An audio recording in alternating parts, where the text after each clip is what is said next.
All right, hello everyone, and peace of Christ to all of you. Good morning for those who have a morning like me, and good evening for those who live in Far East.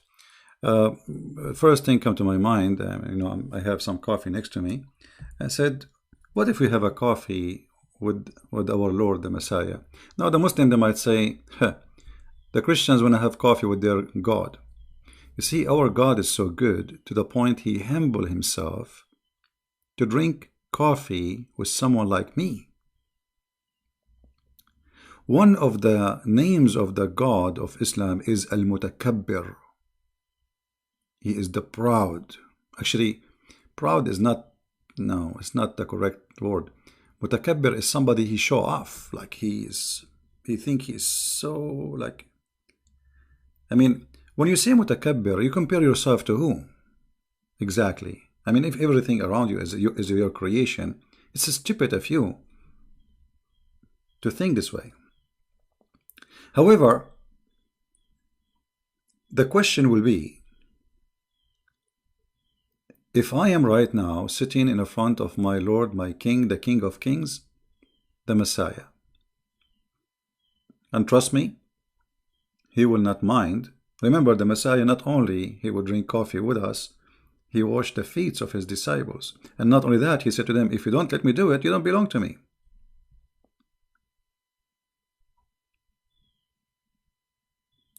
So if I am sitting right now as a Christian with the Messiah, and if you are a Muslim, Muhammadan, sitting with Muhammad or Allah, aka Allah, because we know that Muhammad is using the name of Allah for his benefit. What is the conversation will be about? What a Christian could ask Christ, what they will talk about, and what a Muslim will ask Muhammad about. What do you think?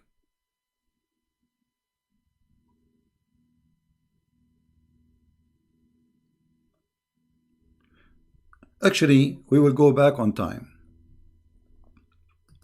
And then we see conversation happen between Muslims and Muhammad.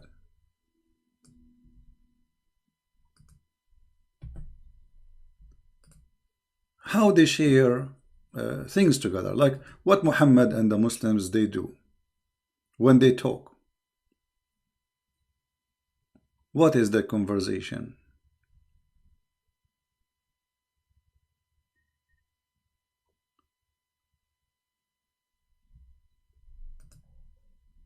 Let me see if I can find you some hadith. It just came to my mind.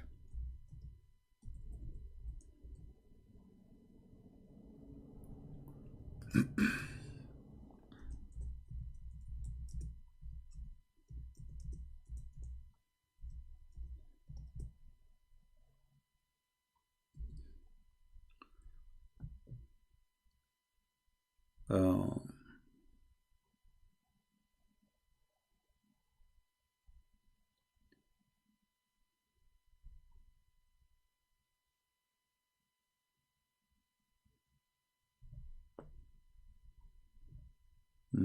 I think this website will not have it, but we can try.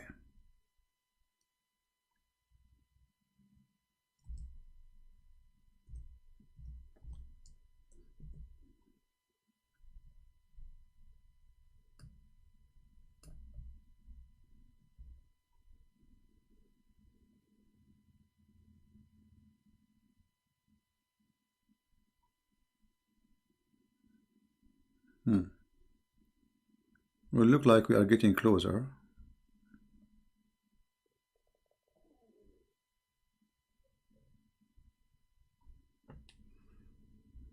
You see, I don't prepare for things. I mean, I just until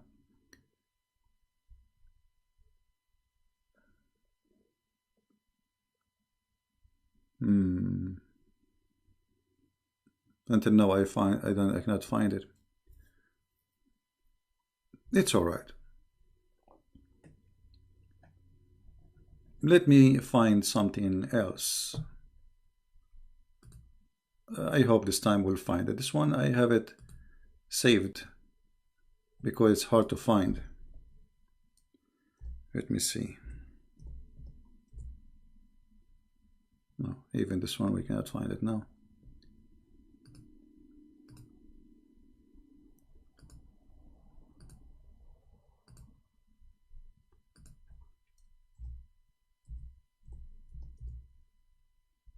All right.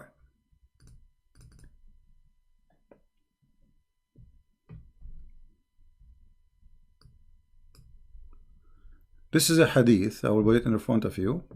And remember, the translation is the translation of the Muhammadan. I have nothing to do with it. This is not my website. This is not my statement. This is their business.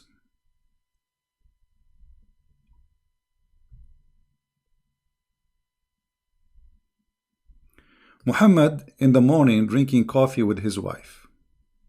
I'm not going to say camel urine, but let us assume it was coffee. Aisha said Allah Apostle in his fatal illness used to ask, where I will be tomorrow, where I will be tomorrow. Seeking Aisha turns. His wife allowed him to stay whenever he wished. This is the conversation between Muhammad and Aisha, and I don't know if he was drinking coffee or not. Why Muhammad saying in his death, where I will be tomorrow? If I am having a conversation now with the Lord and I ask him, where are you now, Lord? He will say, right now I am in heaven. Actually, every single Muhammadan agree that the Messiah, the Christ, right now as we speak, he is in the heaven. As you see, this is Sahih al-Bukhari, so they cannot play the game of weak and you know the game. See, Sahih al-Bukhari, hadith number 4450. No CP. The hadith is not Sahih CP. Aisha said, Allah Messenger, in his fatal illness, which means when he's dying, why a prophet of God who was promising heaven left and right,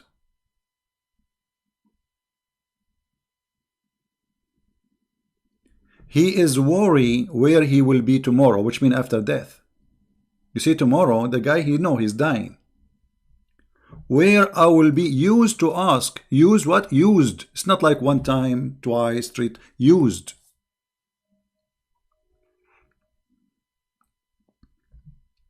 How Muhammad is a prophet of God, sure from salvation.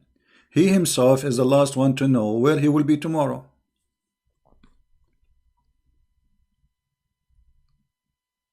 No CP. He's asking when our flight CP. This is not about prophet, he is not sure from salvation CP. The prophet is asking Aisha, did you buy the ticket for the train CP? Oh, okay. Because always they have their own, funny answers. And this is a clear proof that Muhammad is nothing but a fraud. The man now he's dying. He knew he is going to face his creator. If you believe in the creator, he knew he's a fraud, and he is so worried. Why Muhammad asking even Aisha? Didn't he ask Allah before? Didn't Allah promise the Muslims heaven? If Muhammad himself is worried about where he will be tomorrow, do we have any Muslim want to say anything?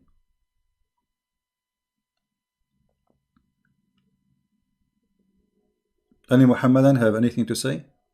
No CP. The Prophet is not worried about that CP.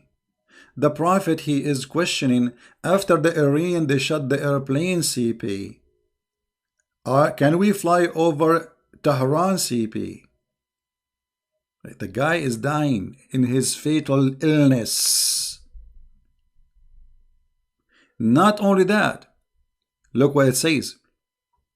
So he stayed at Aisha house till he expired. Expired? The Prophet expired? I think the Prophet expired long time ago. He was with her. What expired? What until he expired? The Prophet expired? No CP. Learn English CP. It doesn't say expired CP. What did that say? Hmm? What it does say? Hello?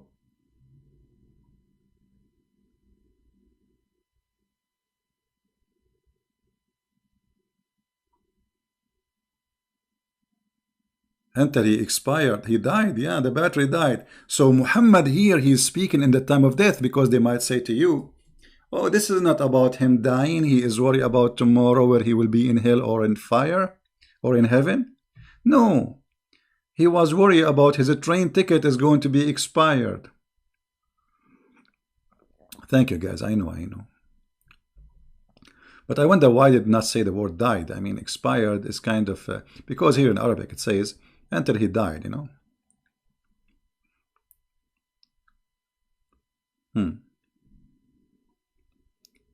The prophet died on the day of my turn. They have turn, you know, in my house, and he was taken into Allah while his head was against my chest. Look how it's romantic. And his saliva mixed with my saliva. What's happening here?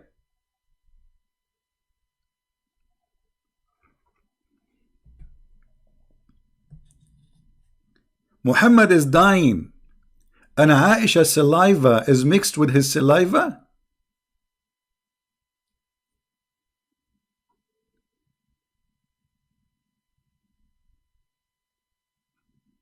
Why the prophet's saliva is coming out?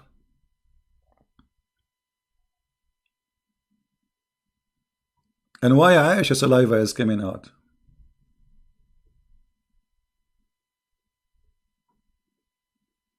What is that? No CP.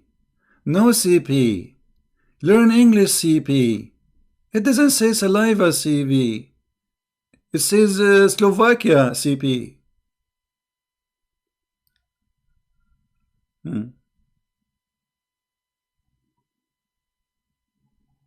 Actually, this is a proof that Muhammad, he died in, in a very, very ugly death. He died truly from poison. You see, one person, he died, what come from his mouth? Saliva. It come like a foam.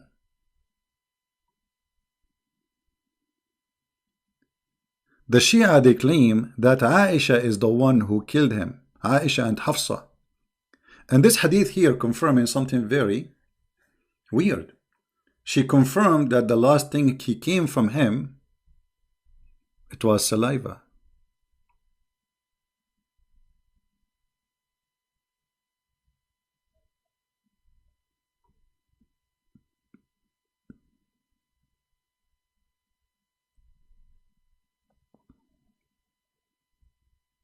And then the hadith continue, and look, I mean, look what the story is about.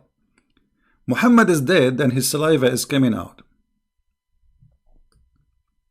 Aisha added, Abdul Rahman ibn Abi Bakr came carrying siwak. You know, siwak, the thing they beat their women with, supposedly their long root, but they use it for their teeth too. He was cleaning his teeth with. Allah Messenger look at, I mean, look how the story is mixed. The guy is dead now, and he look at, and he is asking for the siwak. I mean, why they are mixing the story here? What this is about? Have you ever heard of a book more stupid than this book? The guy, he is dead now. So what do you mean, Abu Abdul Rahman? He came and he have miswak, and then, you know, Allah Messenger looked at it, and I said to him, oh Abdul Rahman, give me this miswak. So he gave it to me and cut it off and chew it at the end, and he gave it to Allah Messenger. Like, what a disgusting story. Did you notice what happened here? The guy, he chewed the piece of wood in his mouth, and then he put it in the mouth of the Prophet. And they say to us, Islam is a hygiene religion. But how this has happened? The guy is dead. No CP. It did not say he is dead, CP. It says he is expired, CP. So, while we are sitting with the Messiah, drinking our coffee, he will speak about himself coming with his glory and his angels, and he is going to judge every man, every human being, every wali. But Muhammad, he's asking Aisha, where I will be tomorrow? Where I will be tomorrow? Brother and sister, I will tell you a story about the Prophet Muhammad. The Prophet Muhammad before I die. It's a very touching story and very romantic. Please sit down. And sister, if you are listening, close your ears because there is some sexual like stuff here. When the Prophet, brother and sister, actually brother only, forget about the sister, he was dying. He asked Aisha, where I will be tomorrow? And the Prophet here is a questioning, very important question. What is tomorrow going to bring to him? He is in death. He's dying. Actually, in the hadith it says expired in English. In Arabic it says he's dying. And the Prophet is wondering, I wonder how, I wonder where I will be tomorrow, and all what I can see, a bunch of genie around me. I turn my head, I did not see Allah. I see the devil jumping in the top of me. Allah. What is that? A prophet of God promising millions to go to heaven. He himself, he did not know where he will go tomorrow. Brother, you get a point, brother? The brother there had the point. And I'm going to explain the point for you. So, Dr. Zakir, what do you think the point of the Prophet saying what I will be tomorrow? Listen, friends, actually, first of all, you are stupid. And no CB, it doesn't say that. The Prophet said what I will be tomorrow because he was preparing to go to Damascus. Because supposedly the Messiah will come there and he will come down in Damascus. Okay. What do you think?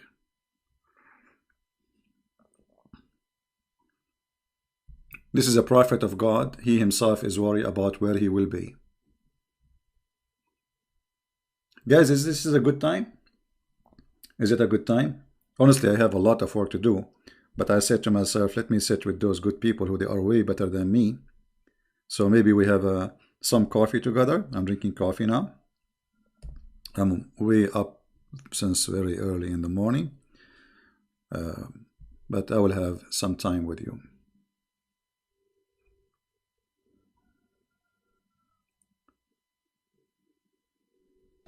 Can you debate who? Do you dare to debate Mehdi Hassan at Al-Azira? Al-Zazira? I mean, it's a Jazeera, not Zazira. My friend, I don't dare to debate any Muslims. I'm scared. I mean, come on. Where I will be tomorrow? I mean, I open my Skype and I keep saying who's a Muslim. Any Muslim wanna call me? Any Muslim? And yet, do you dare to debate? No, I don't dare. I'm scared. I'm terrified because I'm worried where I will be tomorrow. Where I will be tomorrow? That's a good question. Muhammad, he feel his sorrow, and he needs some action. God is coming to take his soul, and he knew that he was a spoiled, damaged soul will end in the hell in you all who follow him. Muhammad the fool, he is worried about tomorrow. What about today? Hello? What is that? What is that? The prophet, he is not sure where he will be tomorrow.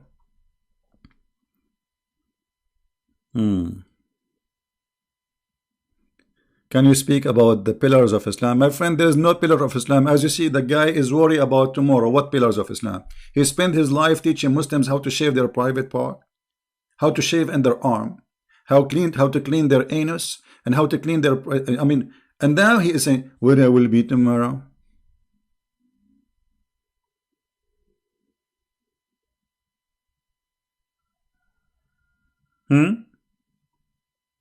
Who is a Muhammadan would like to tell us where Muhammad he think he will be tomorrow?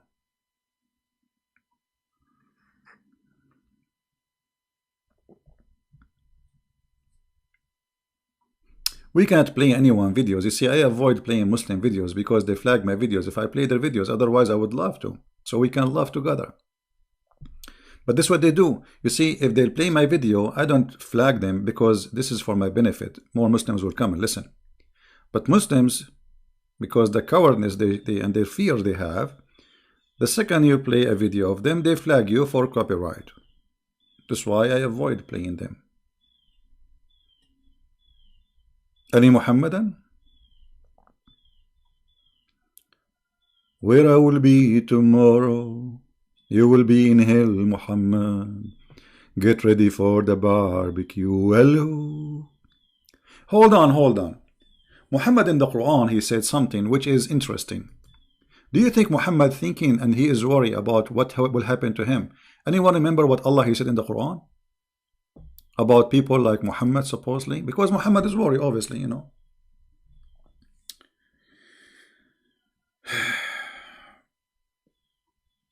In the Quran, it says that Allah will insert in the anus in the judgment day a long chain.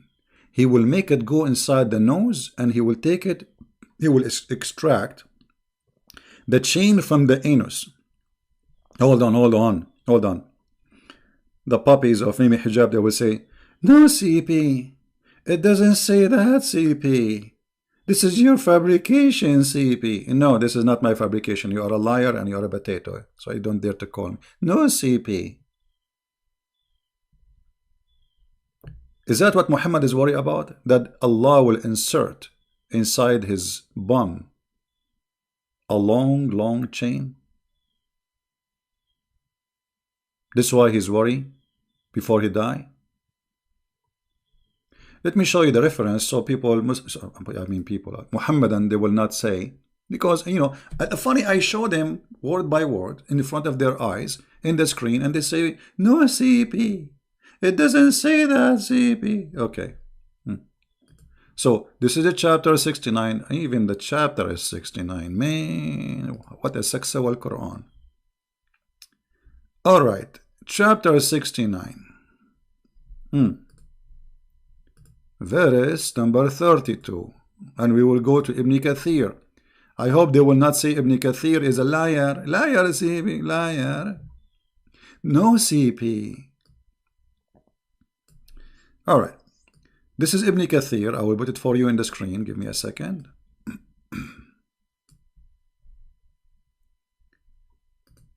All right, here we go. I hope you can see the whole thing. Let me zoom out a little bit.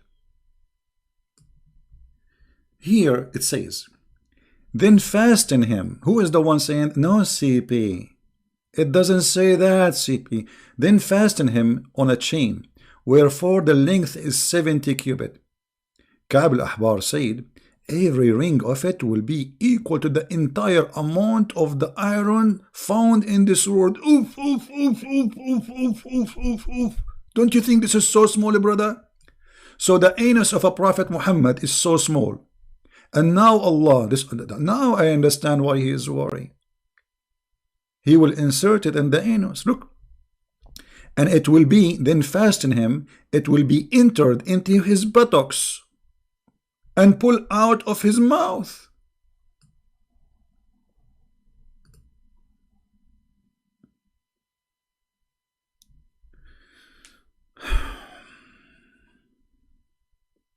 Don't watch American movies. This is what happened to you when you watch too much American horror movies. This God, he enjoys sexual torture.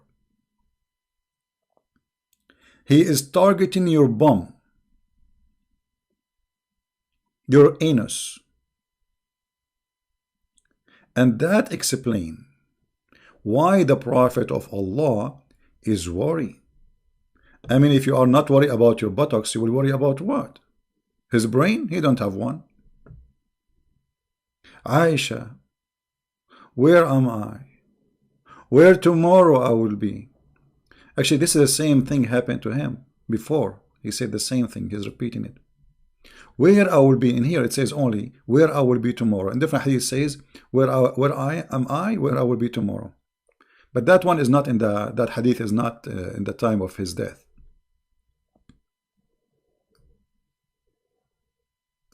No, it doesn't matter. You know, Christian Prince is lying.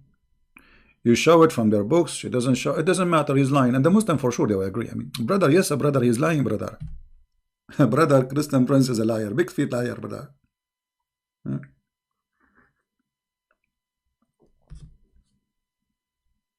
So what we understand from this hadith, that the Prophet of Allah is worried that Allah will do something to him. And look, brother, it will be entered into his buttocks and pulled out of his mouth. Well, very nice.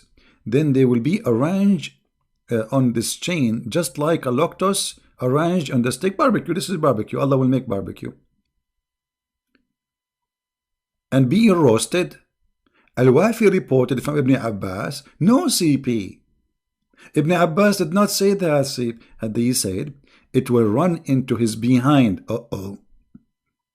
Until it's brought out of his two nostrils, so he will not be able to stand on his two. I mean,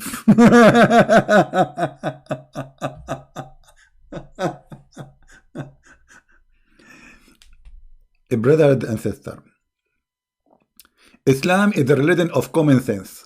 Everything in Islam is a true story. And Muhammad now is giving us a story that Allah is going to insert in the anus of every person who don't obey him, and he will make it come from his nostrils, brother. And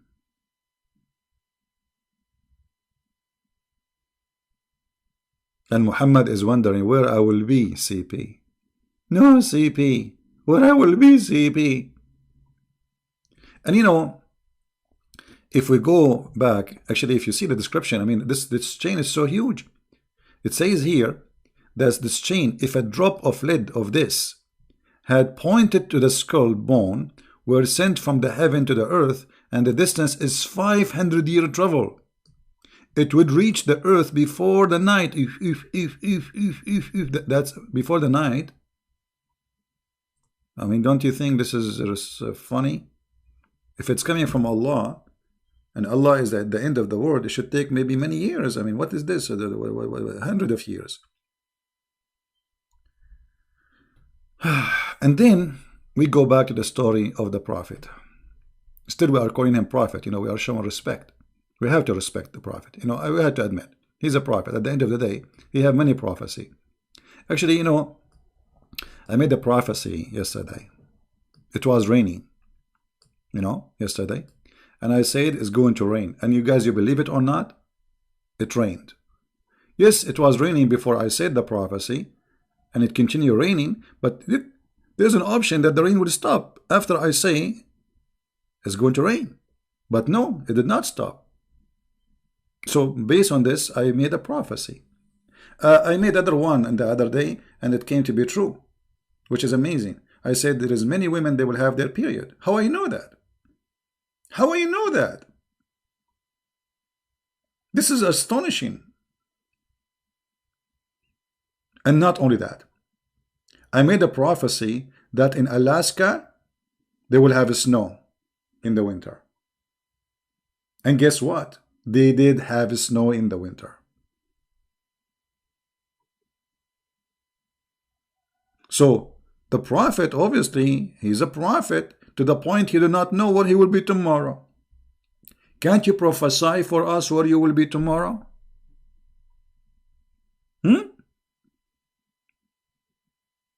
How this man is a prophet, but he do not know where he will be tomorrow. I have a solution for you. Do you think Muslims, Muhammad, he lost his mind when he's dying? Hmm?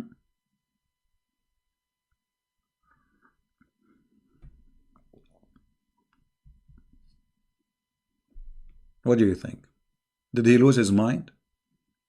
Actually, there's a hadith where Umar ibn al-Khattab, he said, قَدْ هَجَرَ الرَّسُولِ. Hajara, which means he lost his mind. He's stupid, crazy. Don't listen to him.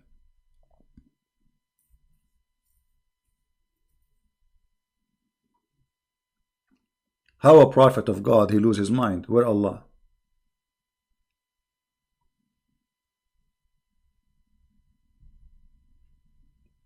Any Muhammadan have anything to say? No CP.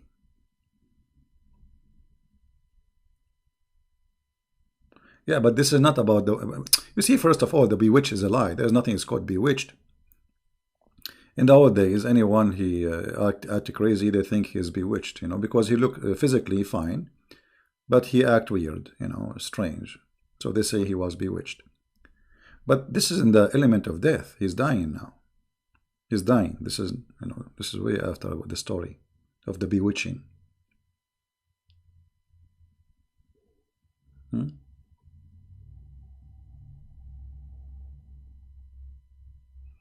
What?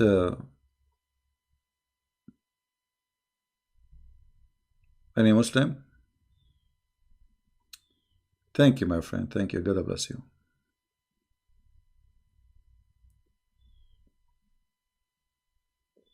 Any Muhammadan have anything to say? Guys, did you save this hadith? Because later we might look for it. And you see, actually, I was looking for different hadith. There's a hadith, I save it, and I could not find it. You know, but I came to this one.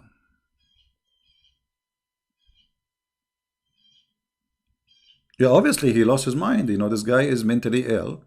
And, you know, there's one of two options. Muslims, they have to admit. Either Muhammad, he did not lose his mind, and he is so worried about being tomorrow, where he will be tomorrow. Or he is, you know, like either he crazy, became a crazy, or lost his mind, or he is really worried. Which one? Either one is a horrible choice.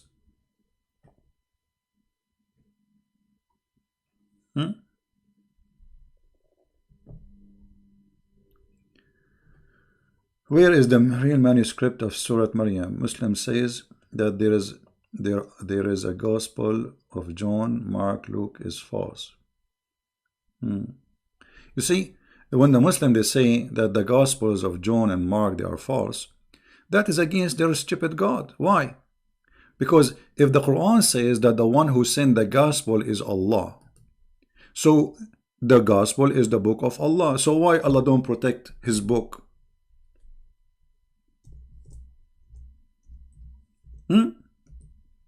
Isn't it Allah in tons of verses saying that Allah, he sent the Torah and he sent the gospel?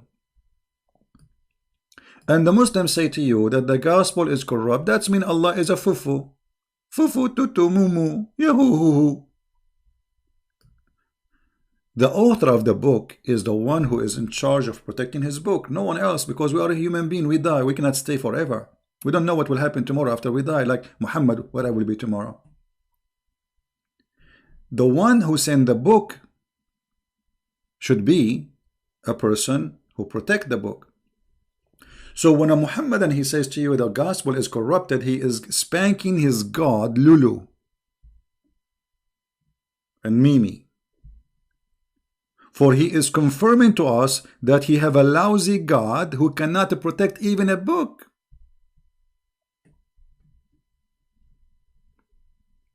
What is salvation according to Islam in the Quran? My friend, as you see, okay, as long as you are talking about salvation, don't you see Muhammad himself, he is saying, where I will be tomorrow? What salvation? What salvation? There's no salvation. This is the highest authority, the founder of Islam, he is saying, where I will be tomorrow. And this is in his element of death.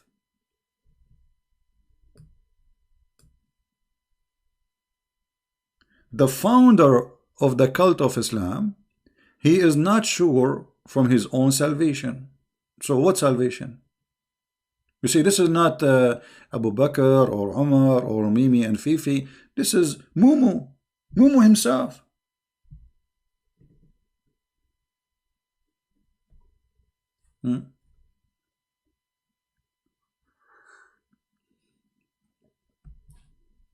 Any Muhammadan have anything to say?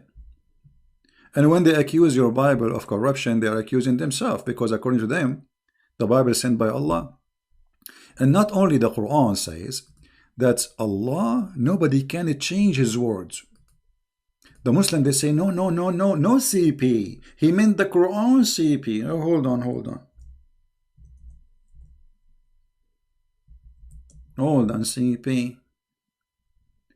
The verse says, and nobody can change his words, any words. Chapter 18, verse number 27. Chapter 10, verse number 64. Chapter 6, verse number 34. Chapter 4, verse number 56. Nobody can change the word of Allah. Oh, sorry, 56 doesn't say that. Nobody can change the word of Allah. And as long the verses confirm that the word of Allah is the Torah and the Injil and the Quran and the Psalm, you know, so nobody can change the words of Allah. Here we go. He didn't say the Quran.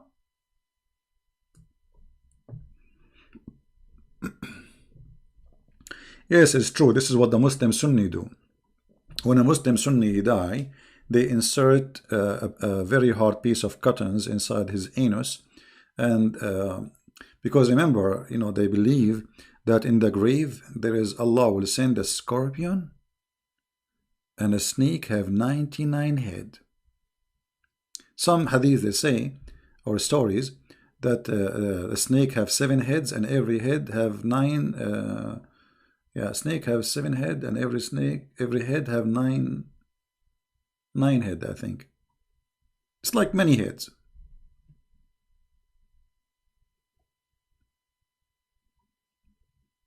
And they will do play with your, you know.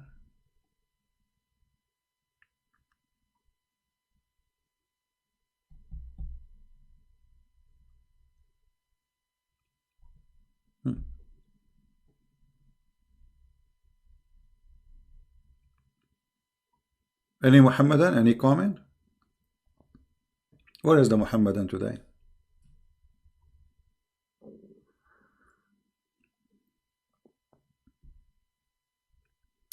My friend, when the Muslim they say that the Quran, okay, when the Quran says none can change his words, okay, isn't it the Bible is the word of Allah according to Muslims? Yes. And we showed you tons of verses. He did not say nobody can change his Quran.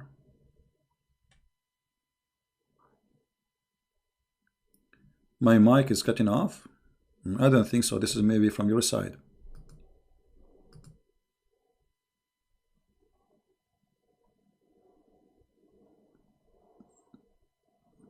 I think this is from your side.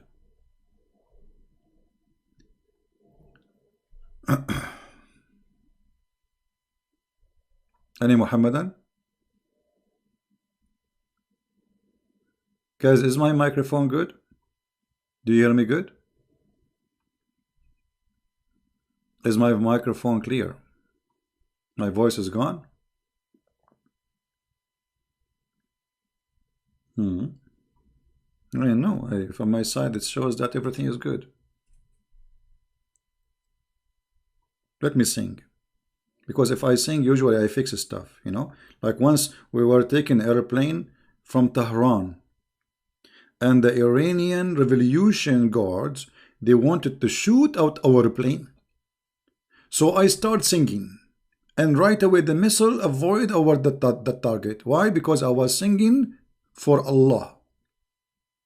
And I said to him, I wonder how, I wonder why Muhammad worry when he said goodbye, where I will be. You think he's crazy? You think he's a fool? You think he knew that he is a scam? claiming to be from the Interpol. I ask Allah, what's wrong with Muhammad? Why he is not sure where he will be? And Allah never answer. Don't sing. Oh boy. Actually, I notice when I sing, I lose the numbers of people, watching. Crazy stuff, brother.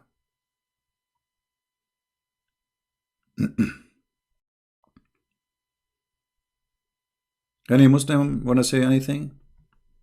So, if we have a cup of coffee with our Lord the Messiah, he is our King, the King of Kings, and we ask him, the one who believe in you, where he will be, he will say, whoever believe in me and die will live.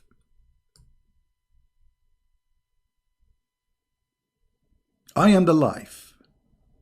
I am the truth. I am the resurrection. I am who I am. If we ask Muhammad, Muhammad, you are dying now, where you will be? Muhammad will answer, and as you see, this is in front of you, I'm not making things up. Muhammad will say back to me, I don't know where I will be, I don't know. Please tell me where I will be, I don't know. And then I will call Jibreel.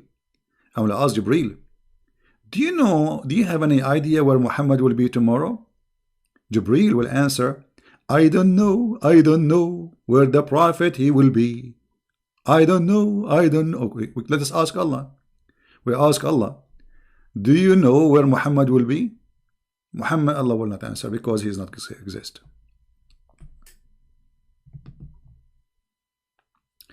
My voice is cutting. I think I'm losing connection.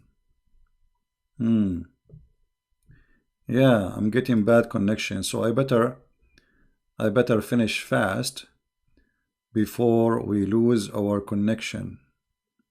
Oh boy. Okay, it's getting back. It's coming back. Yeah, there is a bad connection in the internet.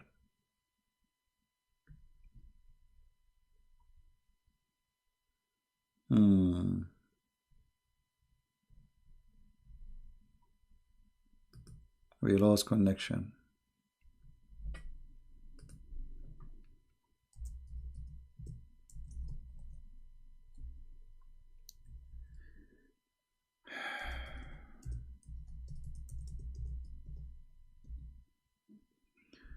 Okay, guys, sorry, we lost connection for a little bit of time. Well, what we can do, but I think now it is fine. See what happened when I sing? Disaster hit. I sing, things happened. Someone saying, why in the Quran it says the Messiah he is called Isa? Well, ask Muhammad. How I don't know. Muhammad, I think Muhammad, because you remember, Muhammad he believed that the Messiah is the son of Mary, the sister of Aaron, correct? And I believe that this Mary or Maryam, she have a son, his name is Isa or Isa. This is the only way I can come with it.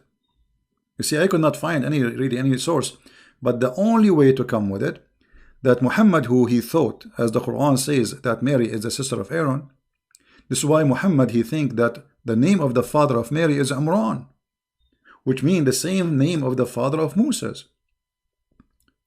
So, mostly, Muhammad, he thought that the son of Maryam, the sister of Aaron, he is Isa or Isa, and that is the Messiah. This is the only explanation I can bring to you. Right? Imam Mahdi, this is a big fat lie, does not exist, you know.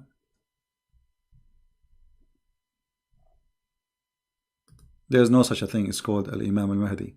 And even the Muslims, everyone here, have tons of stories about Al-Mahdi. As an example, the Mahdi, you know, the Mahdi is just another copy of the Christ. So look what they say, that Al-Mahdi, the Mahdi, some they say that his mother, her name is Narjis. Some they say his mother, his name is Maryam. And he is not born from the private part of his mother. She gave birth to him from her thigh, which is normal to happen in the Middle East. I know many friends, their mother, she gave to them a birth from her nose. You know? Is Maryam is a sister of Aaron in the Quran. Ya Ukhta Harun, my friend.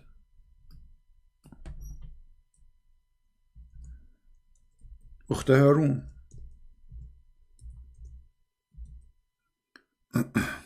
All right. So when Muhammad he say that the Mary in chapter 19 verse 28, she is the sister of Aaron. Remember, according to the Quran, Mary, she is the daughter of Imran. And Muhammad here is being stupid in many ways. Number one, the name is not correct, because the father of Mary is not Imran. Secondly, he could not pronounce the name correctly of the father of Moses and Aaron, because his name is Amram. So the last letter is M, not N. So the foolish Muhammad, he thought that Mary, she is the daughter of Imran, and Imran is the same father of Moses and Aaron. And by the way, if you go in the Old Testament, it confirms that Moses and Aaron, they have a sister, her name is Maryam. Correct?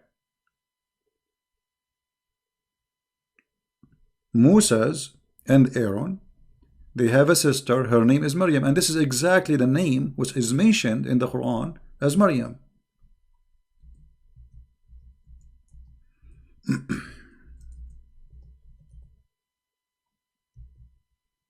Right? And this is where all the confusion of the false prophet coming from. He sit with the Jews. The Jews, they say Moses have a sister, have a brother. The brother, his name is Aaron. The sister, her name is Maryam. And you can find that in the book of Exodus, chapter 2. Muhammad, he took it. What is the name, Jack Shalom? Habibi Muhammad. The name of the father of Musa's Habibi Muhammad, his name is Umran. Umran. So Muhammad, he did not understand what the Jew is saying, so he said Umran. And now they have a chapter in the Quran, it's called Al Imran, the family of Imran.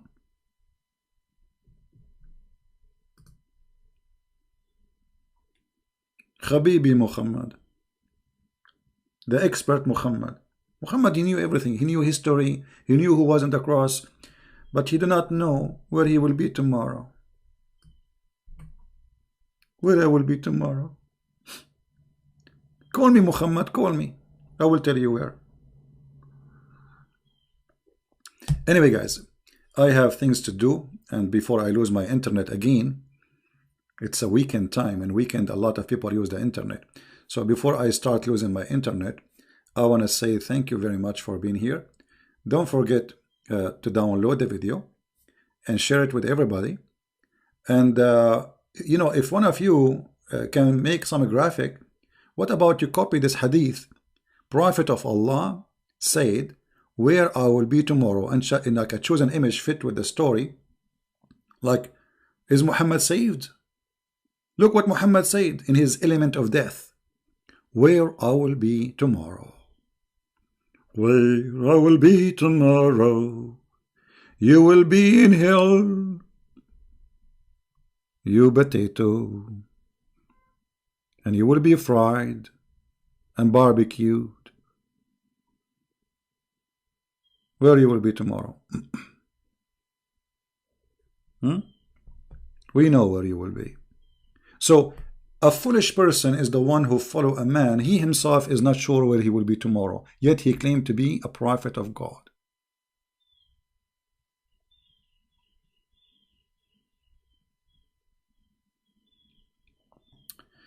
It is strange that the family of Maryam realized that Maryam committed adultery after she gave birth.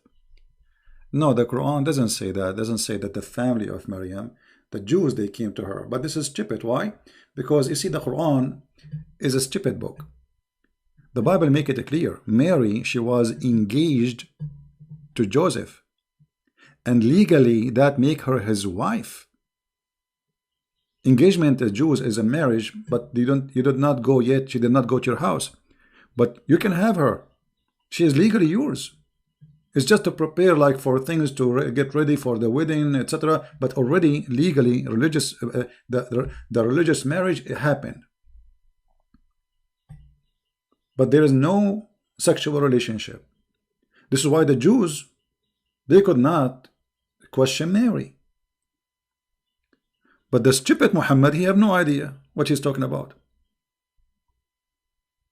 Someone want to call? Is he a Muslim? Is he a Muslim, the one who want to call?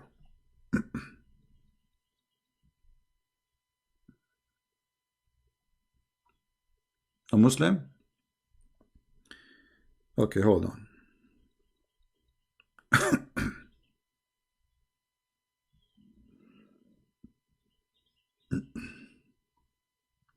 Someone calling himself not a Christian prince. Supposedly this is a Muslim guy. Okay, let us see.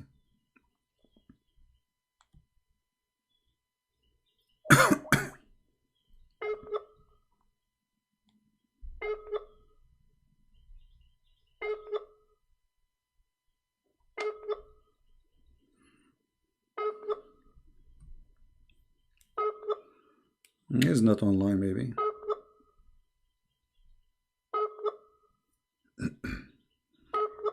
And look, you know, look how much I'm giving them paranoia. They call themselves by my name.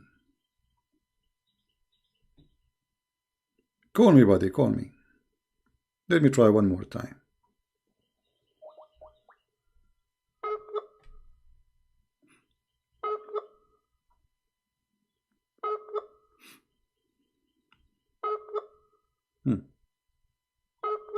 He is the same as Allah, never answer.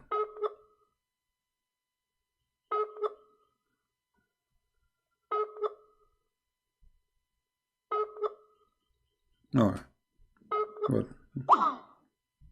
I will give you 3 minutes before we finish to call me. If not,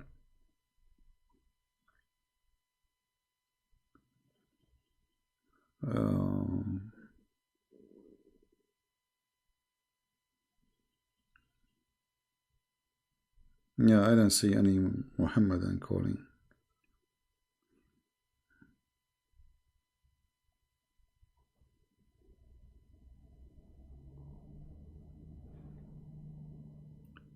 Any Muhammadan?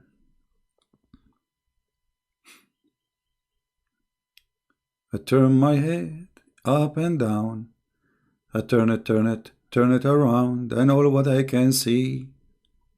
Muhammad worry where he will be. Muhammad a fool. He don't know. He don't know where he will be. How can you believe it? The guy, he promised us virgins, long private part. I mean, the private part alone is a reason for all men to go. I mean, imagine you live in China, but you're part in the Mississippi River, and those like all no, your private part in the Amazon River. Oh boy, and those fish who eat meat, I mean, they are all over. They will enjoy the sausages. Oh boy.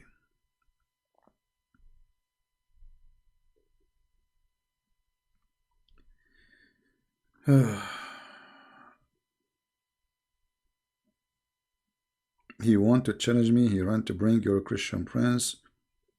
So what, bring your Christian prince where? I mean, here we go. I'm here. What to bring your Christian prince? Bring your Christian prince. I'm here. You see, when Abdul, he says to you, bring your Christian prince. Tell him his life on air. Call him. What to bring him? All right. What the potato? Potato, potato, potato, potato, potato, potato, tomato, tomato, tomato, ta la la la la la la. What a crazy people. Bring your Christian Prince, brother. I trained you. I trained Christian Prince. You are invisible in Skype? No, I am not, my friend. How people they are texting me and calling me then? If I am invisible.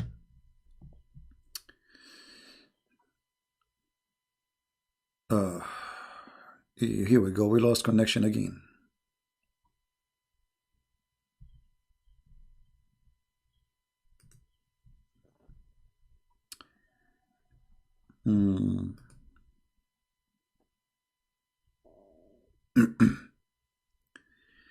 All right, we are losing connection suddenly.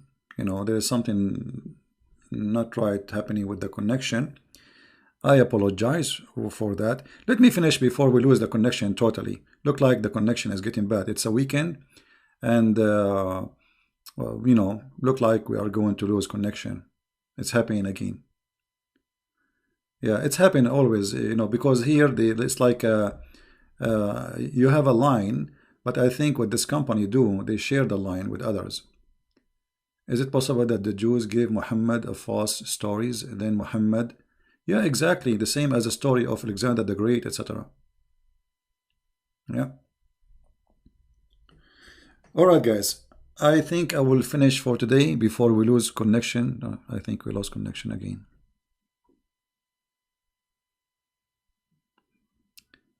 Yeah, I should do this earlier before people they start getting up. All right. Please don't go. Don't go. Don't go.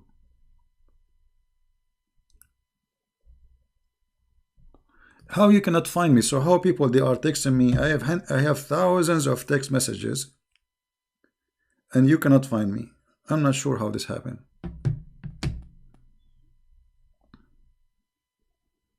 I'm not sure. Anyway, guys, I want to say thank you very much for being here with me. I have some work to do, and ask every Muslim. How many of you save this hadith before we finish? How many of you save it? Because this is a very important hadith. When a Muslim he speak to you about heaven and Islam is the only true religion, well, the question will be very simple. A prophet of God himself, he do not know where he will be. That is telling me the whole story. He do not know where he will be. This is about his death time. And he died in the same day. He was repeating the same thing. So how this person can be a person who bring you salvation?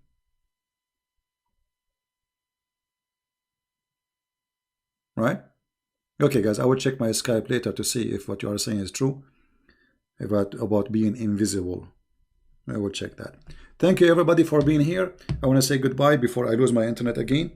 Christ is Lord. I will try to come back at night, by the way. So get ready, subscribe if you like what we do here. Download my videos, share them. They are for free. I don't make videos for me. I'm sick of this cult. I have too much garbage, you know, all over. I'm sick of it. Honestly, I wish one day I will wake up, I will not talk about it again.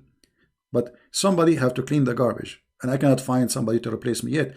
But the day I find somebody can do better job than Christian Prince, I will go. But until that day happen, I'm here, and I will get this prophet busted with no mercy, for he is the devil, not Allah. Allah is just a fake name. This man is the devil. He misled millions and millions of people, yet he do not know what he will be tomorrow. You have to be mentally ill to follow a person he himself do not know in the time of death where he will be tomorrow. Why Allah do not give him confidence? Why Allah is not telling him where he will be tomorrow? Didn't Allah told him already where he will be tomorrow? Did he or did not? Yes, he did. So why he do not know?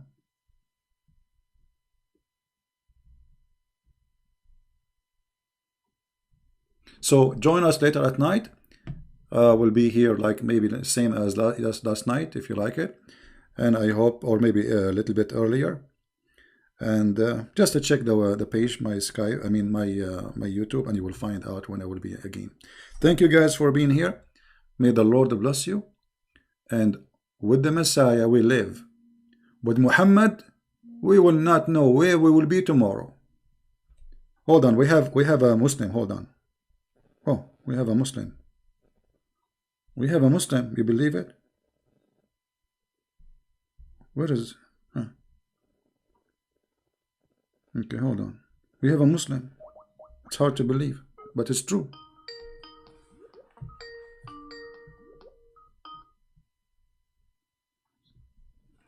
Hello?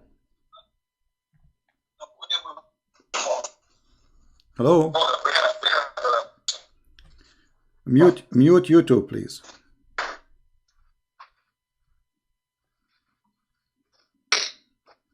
Hello?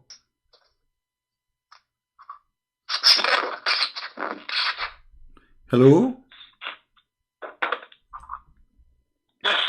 Yes, you are live on air, my friend. Who is with me?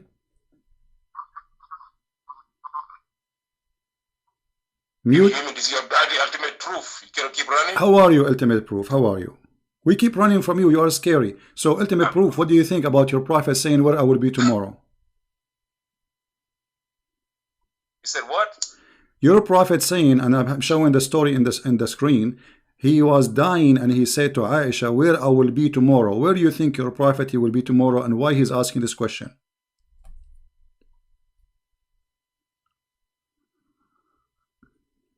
First of all, this truth or not, nobody knows what they're going to be. Allah said in the Quran that the prophets will be worried about themselves. This is how Islam. The prophet will say what? What can do. Sorry, not expecting. Let me answer your question. No. I want to be sure what you are saying. The Quran says what? I did not hear you, my friend. We're not speaking at the same time, please. Don't. You see. This is what you do. I did not get you. I did not get you. You said the Quran said what? Repeat again. The Quran said what about the prophets? The Quran said that Allah said in the Quran that He have forgiven every sin of the prophet, past and coming. Which verse is that? But at the same time, no. Which verse? Which verse is that? No, don't tell me same time. Hold on. Which verse is that? Let me answer your question. Which verse is that? And hold on. No. You see, you are saying in the Quran which. So do you know or you do not know which verse is saying Allah He forgive every sin for the prophet?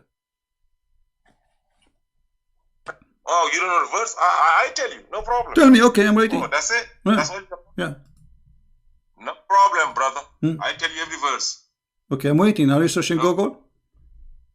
Yeah, I tell you, 1 second. You want a precise verse? You know the verse exists.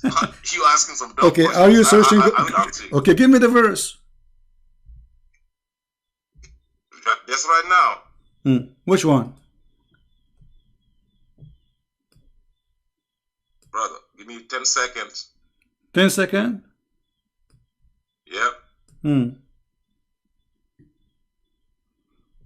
No problem, brother.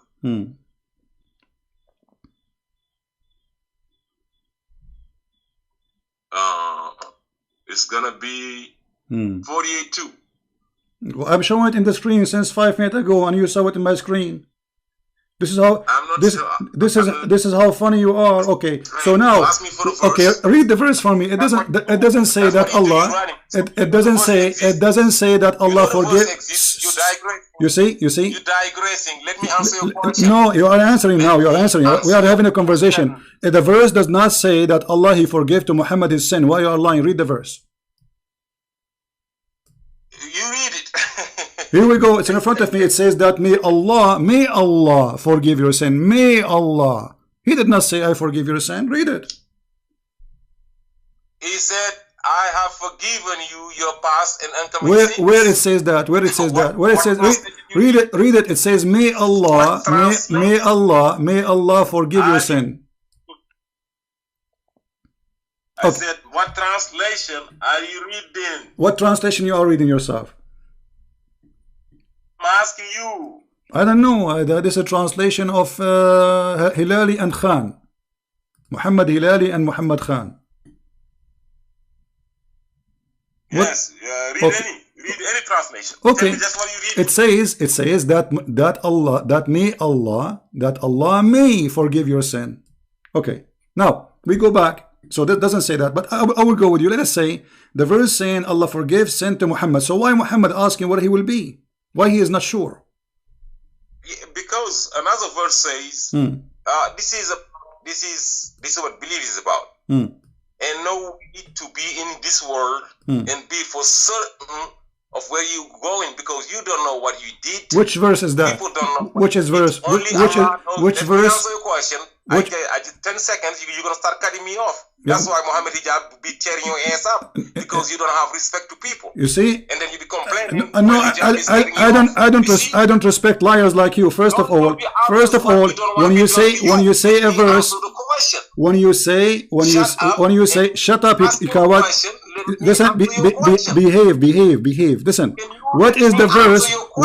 Where is the verse that says that Muhammad is not sure where he will be in the Quran? Yes, he said he gonna be worried about his own neck. Where it says that? Where in the what verse? Show me. I'm learning from you. Go ahead. Which one? Okay, no problem. Okay. Whatever you ask, bro, I tell you. Okay, which one? I'm asking you. This is why you let me talk to two. You're having a conversation. Listen, okay. I'm not ready for every question. Give me 10 seconds. Okay. I give you the answer. Okay, what is the verse? Simple. I can ask 1 million no questions. problem. Stop wasting time. Just give me the verse. What verse? I'm just telling you, I can ask you 1 million questions about the Bible. You will not answer right away. Okay, listen. You are giving me an answer. I want details, my friend. You say that the Quran says that Muhammad he will not be sure where he is. But the Quran says those who did good and those who believe, they will have heaven, they will have rivers. So why, if this is only even for Muslims, general Muslims, so why Muhammad himself is not sure? Because Muhammad is a human being. He had a mission. To deliver a message. He did his mission. He's a human being. He sinned like people. He has forgiven and no substitute. Okay. Inshallah Rabbi. Every messenger of Allah, inshallah, inshallah, with the will of Allah, will be going to heaven. Okay. We're expecting that. So you are saying, so you are saying the Quran. You are saying the Quran. Listen. Being humble. Okay. If you let me speak. Mr. Being humble. Mr. Being humble. The Quran promise. If I can just finish a sentence. Let me talk. Shut up and let me finish a sentence. Being humble. Let me speak. Okay. What does have to do with being humble? What does have to do with being humble? And then you compare when hijab treat you as a bastard. You have nothing to say. The bastard is your prophet. He was born 4 years after his father's death, and I can prove it right now as we speak. So behave yourself, son of Muta. I did not mention your mother. Respect my mother, otherwise I will insult your mother. You are a son of Muta. This is why you are not. Mentioned your mother. You just called me bastard, and the fact you are the bastard because according to your prophet, your father Mary slept with Jesus. No, I never said that. You are a liar. This is editing of videos. You are a bunch of cowards and you are liars. You are liars. Okay, you want to hear? You want to hear? Shut up, you filthy coward. You are a filthy coward. This is editing. You Muslim filthy coward people. You have no dignity. Editing? Do you know the proof? Yes, we never proof. We give you proof because I know what the proof. This is video editing. I say that someone slept with someone. You edit the video. You put it together. Filthy or filthy like your prophet. Don't change the topic now. You want the proof? We know the proof. We knew that you are a liar. We knew. But Christians, they are here with me always, and they never heard me saying that. They knew that you are a liar like your prophet. Filthy coward, son of Muta. You said that Jesus slept with his mother. Filthy, disgusting. Look, guys, the Quran says. You see, he changed the topic. Filthy cowards. And give a glad tidings to those who believe and do righteousness. Good deeds for them will be guarded. What Muhammad being humble? The Quran promised already normal Muslims you will go to heaven. Those are normal Muslims. Anyone who believe and do righteous and good deed, he will be in heaven. He will have guard in a river. So why the prophet you do not know? And this filthy, he says, we are running away from you. You are filthy. You start calling me names. Shame on you. I did not insult your mother.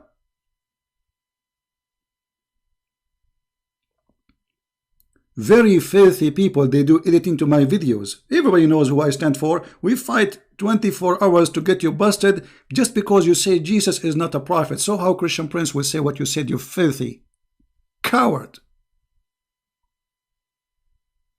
I can show you right now that according to your Quran, Jibreel, he made Mary horny.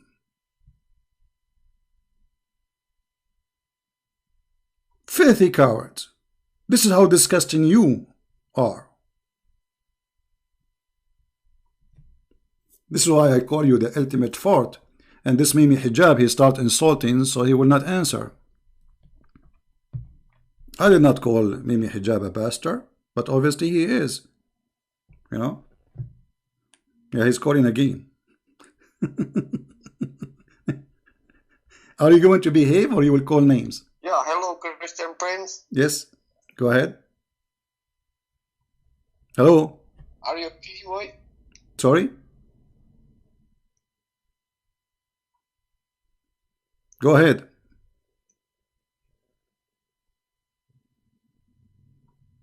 Hello?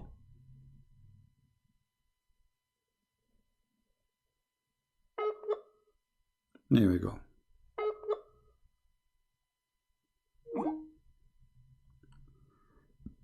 Coward, they do anything to my videos. Did you say that? Filthy. Disgusting. They could not debate me. They try to frame me. They say, Christian Prince, he said that about Jesus. You filthy disgusting. You filthy cowards. Shame on you. Shame on you, filthy people. You would have no dignity to fabricate audio. I can make now, from your conversation, I can make you saying things you never said. I just cut words, put them together.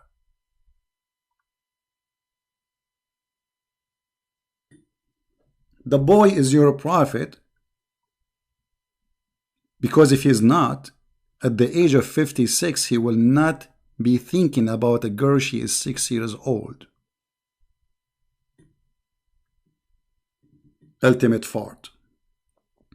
And as you see, the Quran did not say Allah he forgive the sin of Muhammad. It says may Allah forgive your sin. It's a wish. And this is a proof that the Quran is a false book, because if Allah is talking, why he say may Allah forgive your sin?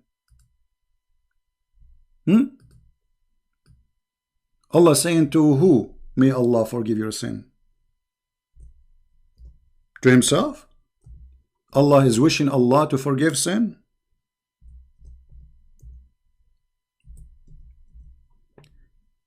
And Muhammad here is being a humble man. What humble man? The guy is dying. This is in his death, you idiot. Where I will be tomorrow? This is about being humble. This is about he's not sure. He should be saying to his wife, don't worry about me. I will be with Allah. What he was saying is the opposite. Cowards.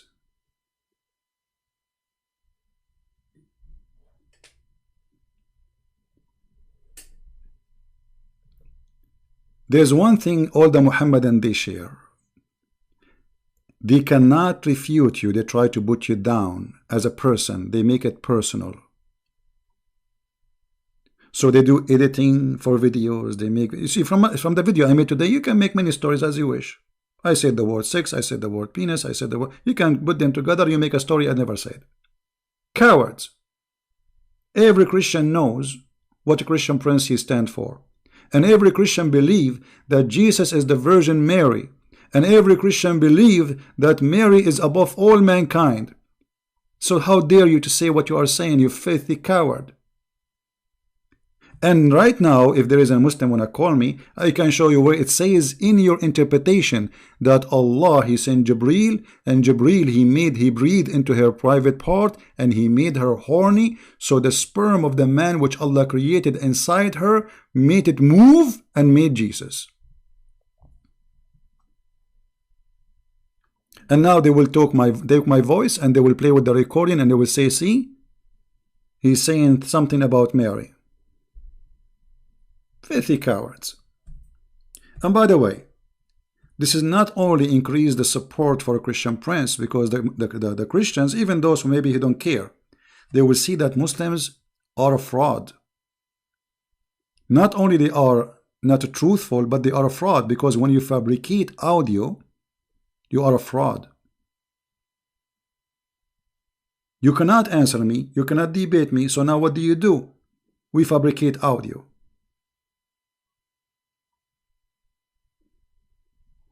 Cowards. Now, if there is any Muslim want to tell us why Muhammad, you see I was going to go, but look like our internet is fine now. Any Muslim want to tell us why Muhammad is worried in his death where he will be? And look at the stupid answer. He is humble. What? What humble? What does it have to do with being humble? So if you say I will be in heaven, you are not humble? If a person, he read the Quran and the Quran says those who do righteousness and those who believe and those who follow the Prophet, etc., they will go to heaven. If you say based on this I will go to heaven, that make you not humble?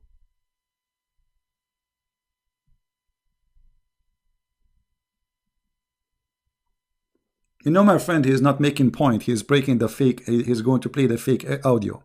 He's not answering. He's not talking. He will start playing the fake audio. And don't tell me, please, what to do. If you don't like the way I do it, you can leave. I'm dealing with those people for years and years. All of them, they are the same quality. Rarely you will find a person who is gentle, respect himself, and speak politely. And if they are not a fraud, you tell me why they fabricate audios.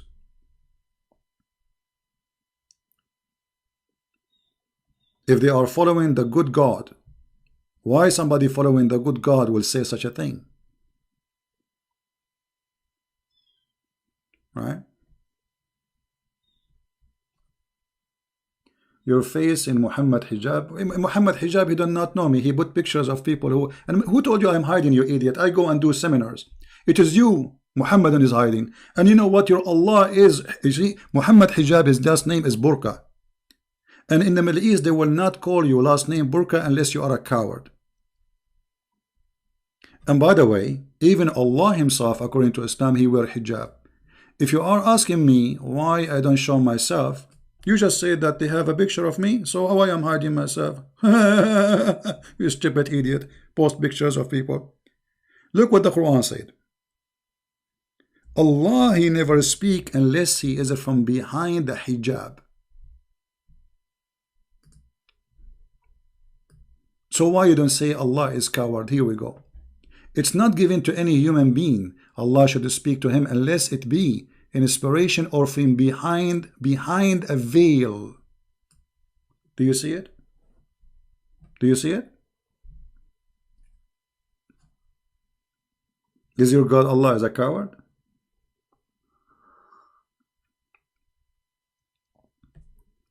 Any Muhammadan would like to call? The Prophet is humble. And Allah, he said he forgive the Prophet's sin. Where is that? And you know what? If he forgive his sin, why? He do not know where to go.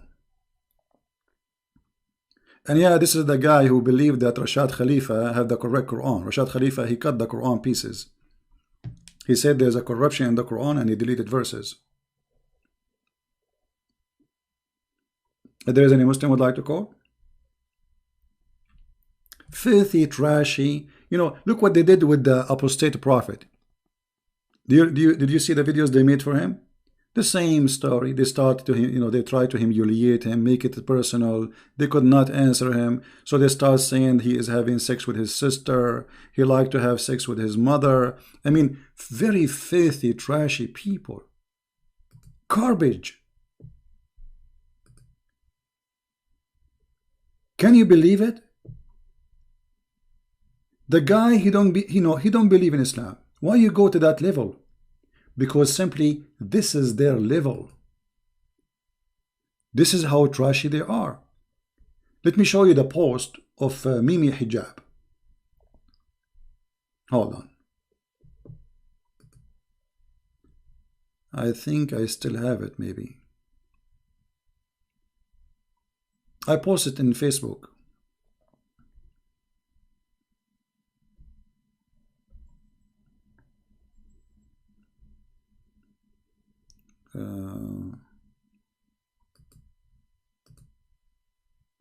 Maybe this one. No, this one. Hold on. I have it in Facebook actually. Mimi Hijab speaking awful words about the apostate prophet, claiming that he is right now as we speak, maybe he's luring his sister. You believe it? How trashy, how garbage they are. And all of this because the guy, he left Islam. We know. Not because he's a bad, or you don't even know him. The guy left Islam, so what we will do, we start fabricating lies about him. Give me a second, let me find it. I have it in Facebook. Just to show you how trashy they can go, how low. They are the same as their prophet, the same as their God. Nothing different. From their fruits you shall know them.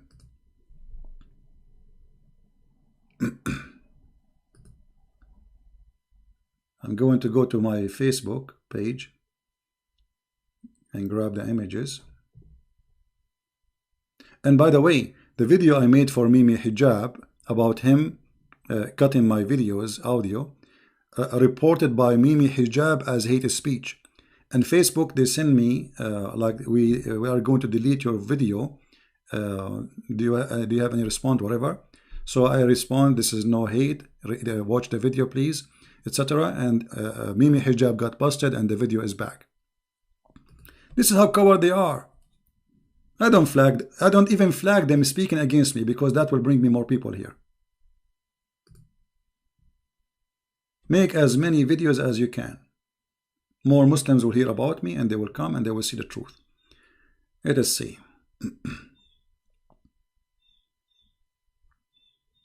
Skype is very slow. I mean Facebook. The page is taking forever to load. Yeah, and anyway, if a person he don't believe in Islam and he left Islam, why you are going to speak about his mother, about his sister? I mean, what kind of a human being you are? And supposedly they are trying to teach us about ethic. Here we go. I found it. I found the first one. There's two of them. Let's see.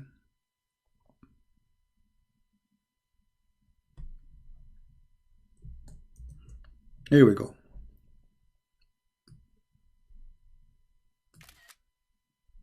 Let me put it in the screen.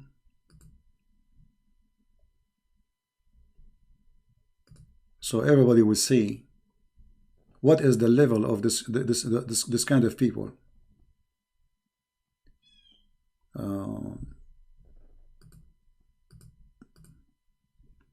All right, there we go. We found the first one. This is why actually they don't even deserve I talk to them, but I agreed to speak to them just to get them busted, and we did. The coward, he did not let me talk. This guy, I'm just having a conversation with him. I did not mute him. Look at this filthy Mimi Hijab, and you tell me what kind of a human being he is. Muhammad Hijab. Why would this incest endorsing Islamophobe who may be attempting to sexual lure his sister as we speak. Can you believe it? And I assure you, this guy will not speak in such a language unless he himself is doing that to his sister. Because I cannot imagine somebody saying that to somebody unless he is a person who think about that.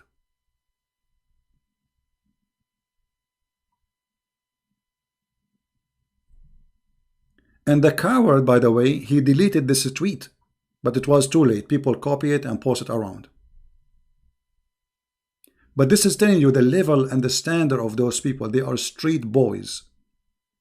Trashy, garbage in, garbage out.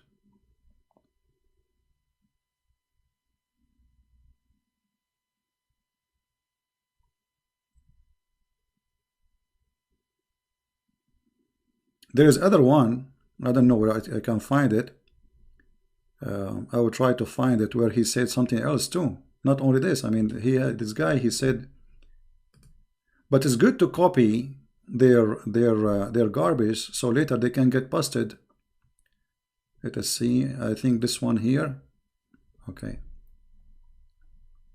No, this is a different one.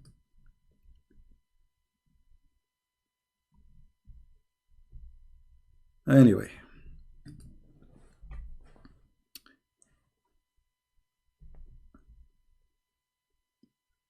the second you start attacking this cult, they will launch a war against you as a person.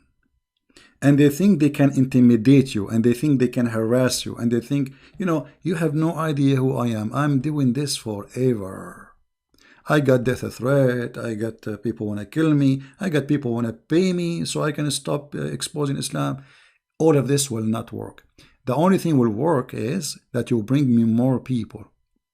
Imagine how many people now in the channels of those Muhammadan, they will hear about Christian Prince and they want to know what this guy is saying. And they will come to me and they will ask me, did you say that? I will say, those are all liars. You know, this is what I do all day long, defending the truth. Christ is my Lord. Every Christian, he knew that. I will never say that. They are a bunch of liars. They have no dignity. They have no honor, the same as their prophet. And by the way, according to Islam, you can have your sex with your sister in heaven. Actually, hold on. As long as we are mentioning this topic, I hope I will not lose my internet. Give me a second. I will try to find a video about this topic.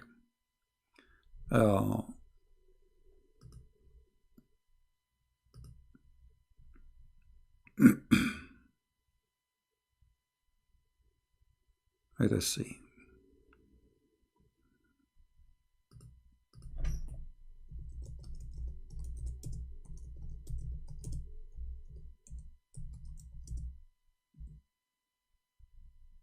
Here we go. I think this is the video, maybe. Let us see.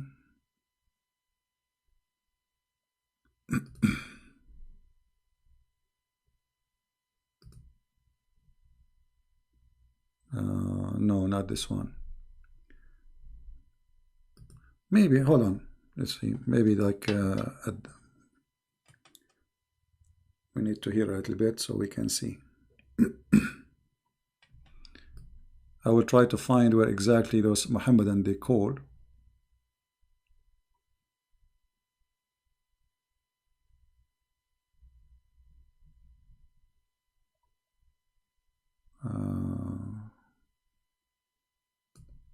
Maybe here.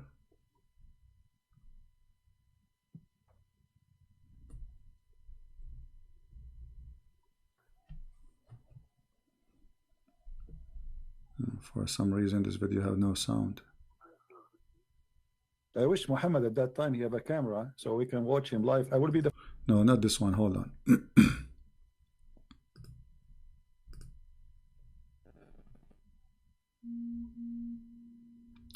The description of paradise 18 plus 18. Yeah, well, this one I see it, but it doesn't say that. It doesn't have that. I don't know. Maybe in the video, in the long video, Let us see in the long run. Here we go. Hold on. I think I found it. But where is that? In which point of the video? I think here. Let us see.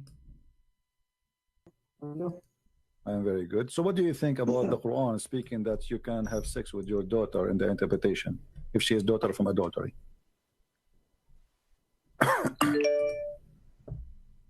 Where's the hadith? You are the person who speak Arabic. You are perfect. It's in front of you. This is the chapter of 25, verse number 54. And this is Tafsir al-Qurtubi, as you see in the screen. Jami'u al-Ahkam al-Quran al-Qurtubi. And read with me. Here we go. Read it. Now this guy is a Moroccan. He speaks Arabic.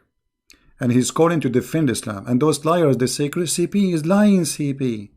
Is lying. Islam is the religion teaching that you can have sex with your daughter if she's a daughter from adultery, not from marriage. You speak Arabic, you are Moroccan. You are Moroccan. Okay.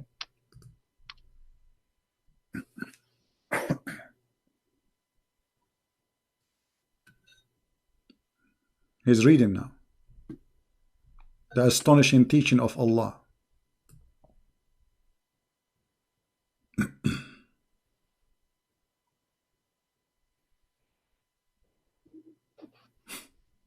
What he will say? You have nothing to say.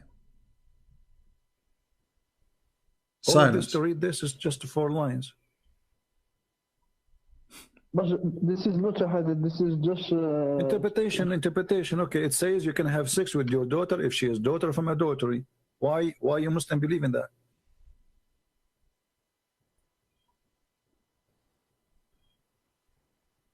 Mute. You have nothing to say. Cowards. Look. Read it, brother. Read in Arabic. Read. Let us hear your Arabic reading. I like. Now, if you go to Mimi Hijab, he will say, liar. It doesn't say that.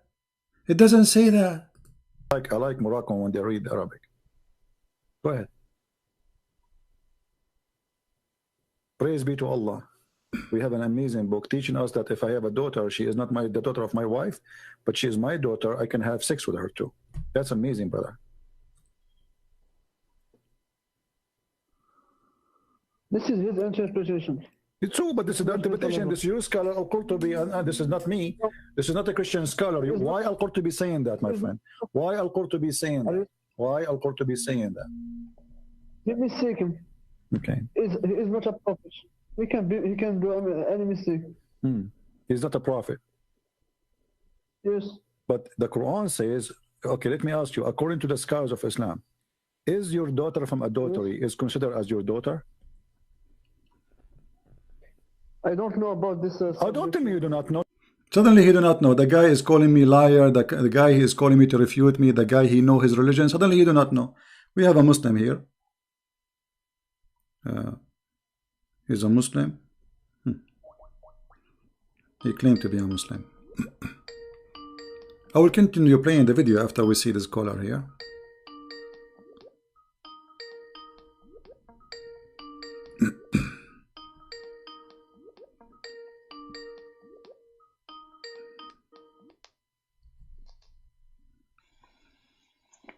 Hello? Yes. Salam. Salam, you are live on air, my friend. Go ahead. You are a Muslim, right? Yeah. I heard you claim in one of your videos saying that Muhammad was not a merciful man, and I want to show you a hadith. Is that okay? No problem. Go ahead, my friend. Okay.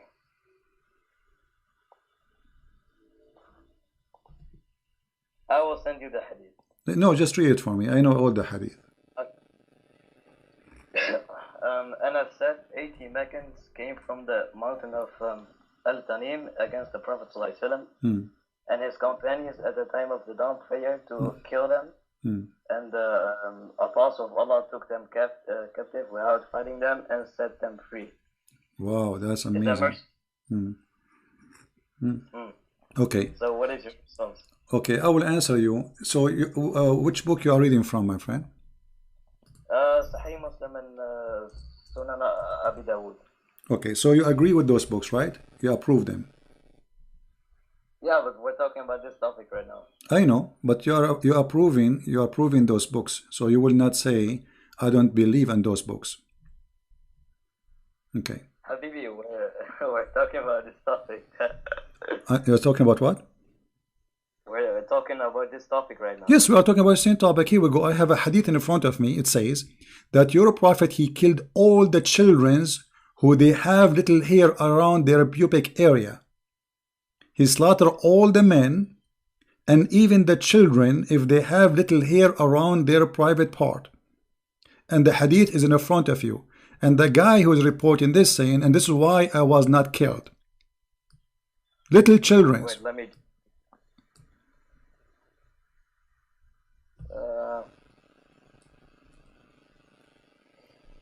me read it. I was from the topic.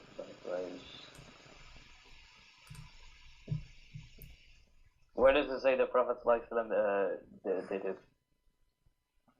He's saying the way, this is why I was not killed. He killed everybody. Don't you see it, my friend? Yeah, but Muhammad didn't kill them.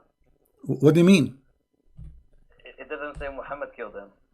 Okay, so who is the one who was killing them? Oh wait, this is talking about Bani Qurayza. Yeah, Bani Qurayza, so they are human, right? Bani Qurayza are human, they are not monkeys. Are they human? Yeah, but they broke the peace treaty. No problem. So why you are killing their kids? But Muhammad did not command this. Some other guy did, and Muhammad said to him, "You have ordered like the commandment like Allah would do." And what the commandment of Allah to do? It says in the front of you that the Muslims, they slaughter everybody from those kids if they have little hair around their pubic. In Middle Eastern, okay, they have hair since very early age. Okay, and do you have a problem with that? You are calling me to show me that the Prophet is merciful. Where is the mercy to kill those children? What they did to him, Muhammad? Okay, so I'm asking you, is there a problem with killing women and children? No, I'm answering you. You said to me that the Prophet he released. I'm answering you. Your Prophet he released the captive. Let me ask you, did Muhammad release the captives who they are children or he killed them? My friend, I'm asking you about that hadith. You are the one who called me. Don't change the topic. You are the one who called me. You wanted to show me that your Prophet is merciful, right? No, but I'm asking you about that hadith. Do you have a response to it? That's all I'm asking. The response is very simple. What you said is not true. Because you are saying he's merciful. That's not true. Because the merciful will not do that. Let me ask you then. Did Muhammad he rape a woman before even she arrived to her house, to his house? In the way he just killed her parents. He killed her father. He killed her husband. And he raped her and her name is Safiya. Yes or no? Safiya gave her body willingly to the Prophet, not by compulsion. Who is the one giving her the, what do you mean? She gave herself willingly to the Prophet? Can you show me the reference? Yes. Can you show me the reference he raped her and by compulsion? Okay, I will show you, but you are the one who mentioned to me first that she gave herself to the Prophet. I want to see, are you making things up or you have reference? Sex with him, show me. My friend, are you making things up or you are giving me, or you are going to give me a reference? I'm giving you the true interpretation because you are using your own interpretation. Can you give me the reference? Okay. Raped her. Show me. What? Show me the reference where he raped her. Well, you are the one who said I will show him a reference, but you start because you are the one who said to me that she gave herself to him. Okay, what if I show you in the Bible Moses killing all the women and children and men? You can show me, no problem. No problem. You know, the Jews believe eye for an eye, and those they attacking them. You know, they are killing. They took them, they raped them, they slaved them, and the Jews they are fighting back. So now don't change the topic. Did Muhammad rape Safiya? Yes or not? Did Muhammad rape Safiya? Did Muhammad rape Safiya? Yes or not? Don't change the topic. Did Muhammad rape Safiya? Yes or not? Listen, Moses kept all the virgin women alive, and he said to them, keep them for yourselves. Okay, read the verses for me. It says, keep them. If you want to marry one of them, you cannot sell her. Right. You cannot sell her, and she have to share hold on. She have to shave her hair for a period, so he will not get close to her until she is healed from what happened. She is a prisoner of war. This is what the Bible says, and I challenge you to read the verses you are quoting for me. Look, we have no problem to read our verses, and I challenge you right now in front of everybody to read the holy chapter, and we will laugh at what you said, because there it says that if you want to marry her, and you cannot sell her, you cannot sell her.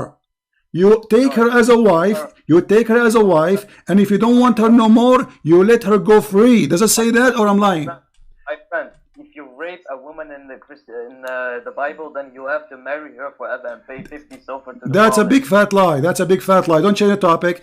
There, if you lay down with the women, not rape a woman. If you lay down with the women, which means she agree, because the women she don't agree, she will scream. The Bible said that clearly. Secondly, you're a prophet. He said the same, and you keep jumping like a monkey from a place to a place. Let us go one by one. I will stay with you until tomorrow, my friend. One by one, one by one. Does it say, you're quoting for me from the book of Moses, does it say that if you have a slave, you cannot sell her again? She have to shave her hair, and if you don't want her no more, you let her go free. Does it say that? My friend, according to your Bible, the father have to sell her daughter. You see, it's you who sell his daughter. You see, the Muslims, when they the Muslims they say things which they are incapable of even knowing. He quote and he keep jumping. Look, he topic from topic to topic. Okay, you want to talk about selling women? You want to talk about selling women? Do you want to talk about women sold by the father? Say yes. Say yes. At the end of the day, you came, what? What topic you want to talk about? Why you keep jumping like a monkey from a place to a place? What the topic you wanna talk about? You kept doing that.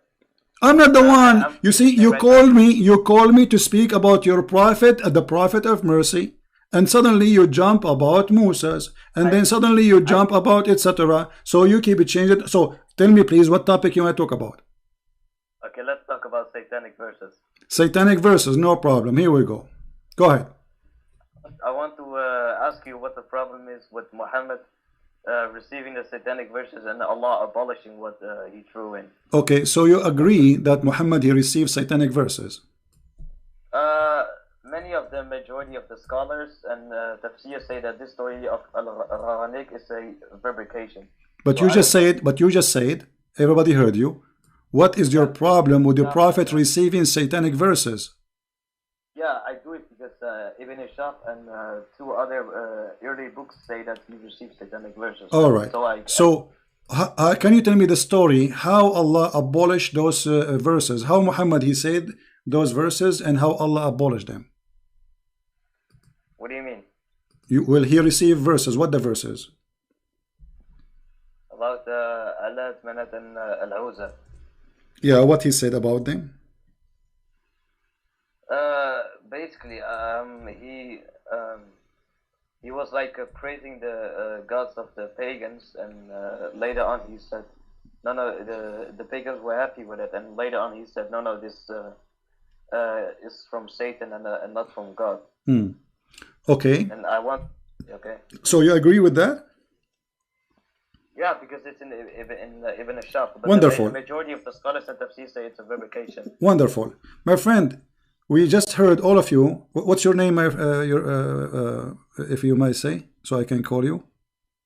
Mahdi. So your name is what? Mahdi. Mahdi. Okay, Mr. Mahdi. You are welcome. I'm glad that you called me. You sound like a nice gentleman guy. Let us not to change the topic, please, one by one. You said you agree with the topic. You agree that the prophet he received satanic verses, but it doesn't say in the Quran that Allah he said, "Can you make Quran like this? Can you make Quran like this?" Right? Does the Quran says that? I'm asking you what the problem is with Muhammad receiving satanic verses. I'm telling you the problem. If the Quran saying nobody can make Quran like Allah Quran, and Muhammad he received Quran from the devil, and he did not recognize that this is not Quran from the devil. That's mean anyone can make Quran, including Shaitan. Yeah, because it was like 3 verses. Alat, Manat, and Al-Uzza. It's like meaning one verse that. It doesn't matter. It doesn't matter. Muhammad he thought it's a Quran, and Muhammad he recited as a Quran, And the Quran says nobody can make Quran like the Quran. So how the Prophet of Allah could not recognize that this is not Quran? Yeah, because Jibril, Muhammad thought that he was receiving from Jibril, but Shaitan, like, he was tricking him into receiving these verses. That's wonderful, guys. Shaitan, he tricked Muhammad and he made him receive those verses. How he tricked them? I have no idea. I don't know. I wasn't there. It's not mentioned in the... Is it true that that Shaitan, he come to him in the image of Jibreel?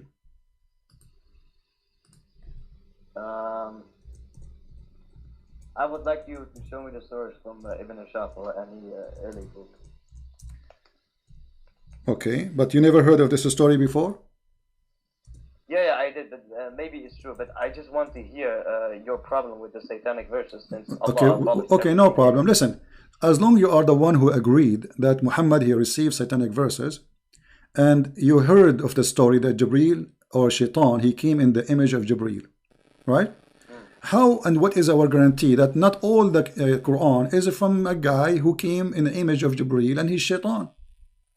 What is our guarantee that the verse is saying that Allah will abolish the Quran, which is from Shaitan, is not from Shaitan himself? Because the Quran message of Quran is to worship the God of Abraham, Isaac, and Jacob, the one God. Okay, no problem. But you know, if you worship wrong worship, still you are not following the true God. As an example, you're a prophet, he kissed black stones. You Muslims, you claim that you are not pagans. What is it? Is that from Shaitan or from Allah, kissing the black stone? No, he's doing that because it's holy. It's from paradise. It's holy. Where did Allah say to Muhammad, it's holy, kiss it? No. Okay, why he kiss it then? Because it's holy. Why it's holy? Because it's from paradise. Where it says that? It doesn't say that. Where it says that it is holy stone and it is coming from paradise, so we shall kiss it. Where it says that? Did Allah says that to him? No. So who said that to him? No, because in reality it's holy because it's from paradise. Okay. That's the reason it's kissing. So if a stone is coming from paradise, that make it holy. Yes. Okay. So when you go to heaven, you are going to kiss everything in the ground? No, that's different. That's when we are in heaven, but we are talking about the earthly life. What do you mean? We are now in the earthly life. We are not in heaven, so that's different. What? So what? If it's a stone from heaven, I mean it's a stone, and kissing a stone will make you a pagan person. Let me ask you: did this stone have a duty or it's useless? What? What do you mean? The stone, you see, we are talking about Muhammad receiving satanic verses, and obviously Muhammad, he received a lot of satanic verses. One of them is the kissing the black stone. So this stone, is it useless or useful? If you touch it, then Allah on the day of judgment will forgive your sins. Okay, guys, if you touch the stone, Allah will forgive your sin. All right. The hadith says, if you touch the stone in the Yemeni corner, Allah, he erase your sin. How and why Allah will erase your sin for touching a stone? Because that's how Allah is making his creation. If he wants to do that, then he is gonna do that. It's his decision. What? It's a stone. You see? I mean, how easy it is. Just touching a stone will make me lose my sin. Yes. Okay. Why? What is the logic in that? What? Okay. Okay. Why? If you touch? Explain to me. Why, if you touch the stone, is going to erase your sin? What will happen exactly? Then on the day of judgment, the stone will Allah will make the stone rise, and the stone will say to Allah, this person, as such a person, touched me, and then Allah will forgive him and allow him to enter paradise. That's wonderful. So the stone now became a mediator between the man and God. Is that correct? Sorry? The stone is going to intercede for you. Yes. Okay, but isn't it the Quran says in that day there's no intercession? By his permission. Except by his permission, and the permission given to the stone? What are you talking about? He gives permission to the stone. He gives permission to Muhammad. Okay, so the stone is a person, because you are saying now the stone is going to speak, and the stone is going to have a tongue, and the stone is going to have eyes. Is the stone is a person? According to the Quran, our hands and feet will also speak. Don't change topic. Is the stone, because you said the stone is going to have tongue and is going to have eyes? Yeah. Huh? Yeah.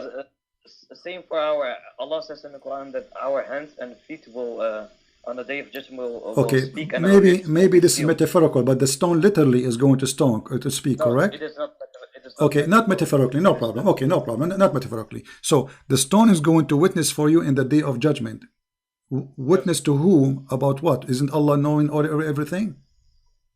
Oh, my friend, that is very stupid of you to say. I can raise 1,000 questions for you if you... No, we are talking about making satanic verses. What is my guarantee that this stone story is not from Shaitan? Let me show you something. Did Umar ibn Khattab, he say that you are a useless stone, there's no harm and there's no benefit from you? Did he say that? You said if Prophet would have not kissed it, I would have not used it. Thank you very much. But he said you are a useless, harmless stone. Yes or not? It is not useless. He said that. He said you no doubt that you are a stone, can neither benefit anyone nor harm anyone. Did he say that or not? That is not true. It does benefit because Allah will forgive you. So you are saying Umar ibn Khattab, he did lie? No. Okay, if he know, well, he said the hadith in front of me, and you speak Arabic. Yeah, but that's Umar ibn Khattab. That's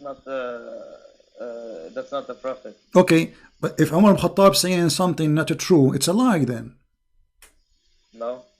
What do you mean no? Either you agree with him or you don't agree. No, did he tell the truth when he said that? Did he tell the truth when he said that this stone is useless? Yeah, he said that, but the Prophet ﷺ did not say that. Okay, so the Prophet contradict the teaching of Umar ibn Khattab, correct? The Prophet's teaching contradict the statement and assumption of Umar ibn Khattab, yes. Okay, so Umar here was lying. No. What he was doing he made his own assumption. Okay, how a person who is living in the time of the Prophet all this time, he thought that the stone is useless, and now he is practicing kissing a stone, yet he knew it's useless. Why? How come none of the Muslims says to him, don't say that, it's useful? Because the stone, it's literally a stone. It doesn't, it will benefit us, but Umar ibn Khattab wasn't talking about this benefit on forgiving sins on the day of judgment. He was talking about the benefit of that the stone is like a stone. It doesn't do anything to anyone. Okay, hold on. He is saying, because the Prophet, he kissed you, I'm kissing you. He is telling you why he is saying it's useless. Kissing you is useless. So this is about now and later. Kissing you is useless, but you said the one who touched the black stone is going to witness for him in the day of judgment. Umar ibn Khattab is getting your Prophet busted, saying it's not true, it's a lie, it's just a stone. No, he's making his own assumption. So he is making false assumption, correct? His assumption is not true. No. Yeah, it's a false assumption. So let me go. So if we go in the Quran, it says that Allah is going to delete what Shaitan he put in your mouth. What Allah will delete exactly? Everything Shaitan through verses. What everything? How we will know what he will delete? How we will know that this verse itself is not from Shaitan? Because Allah will delete everything. Okay, but how we know, how we don't, if Muhammad here is receiving already satanic verses, that means it's possible Allah is not really protecting Muhammad. Do you agree? Because if Allah protecting Muhammad, then how he receives satanic verses? Because in the verse 52 it says tamanna, which means desire and not recite. That's one thing. And another thing is when we look at the message and the teachings of Quran, Allah says, do not oppress the orphans, teach them good, be good to your parents. None of this can actually come from Shaitan. When Shaitan reveals verses, he obviously is going to make disturbing teaching. disturbing teachings with false messages like worship the pagans. Okay. So you are saying to me, if we find disturbing teaching in the Quran, that will make it satanic, correct?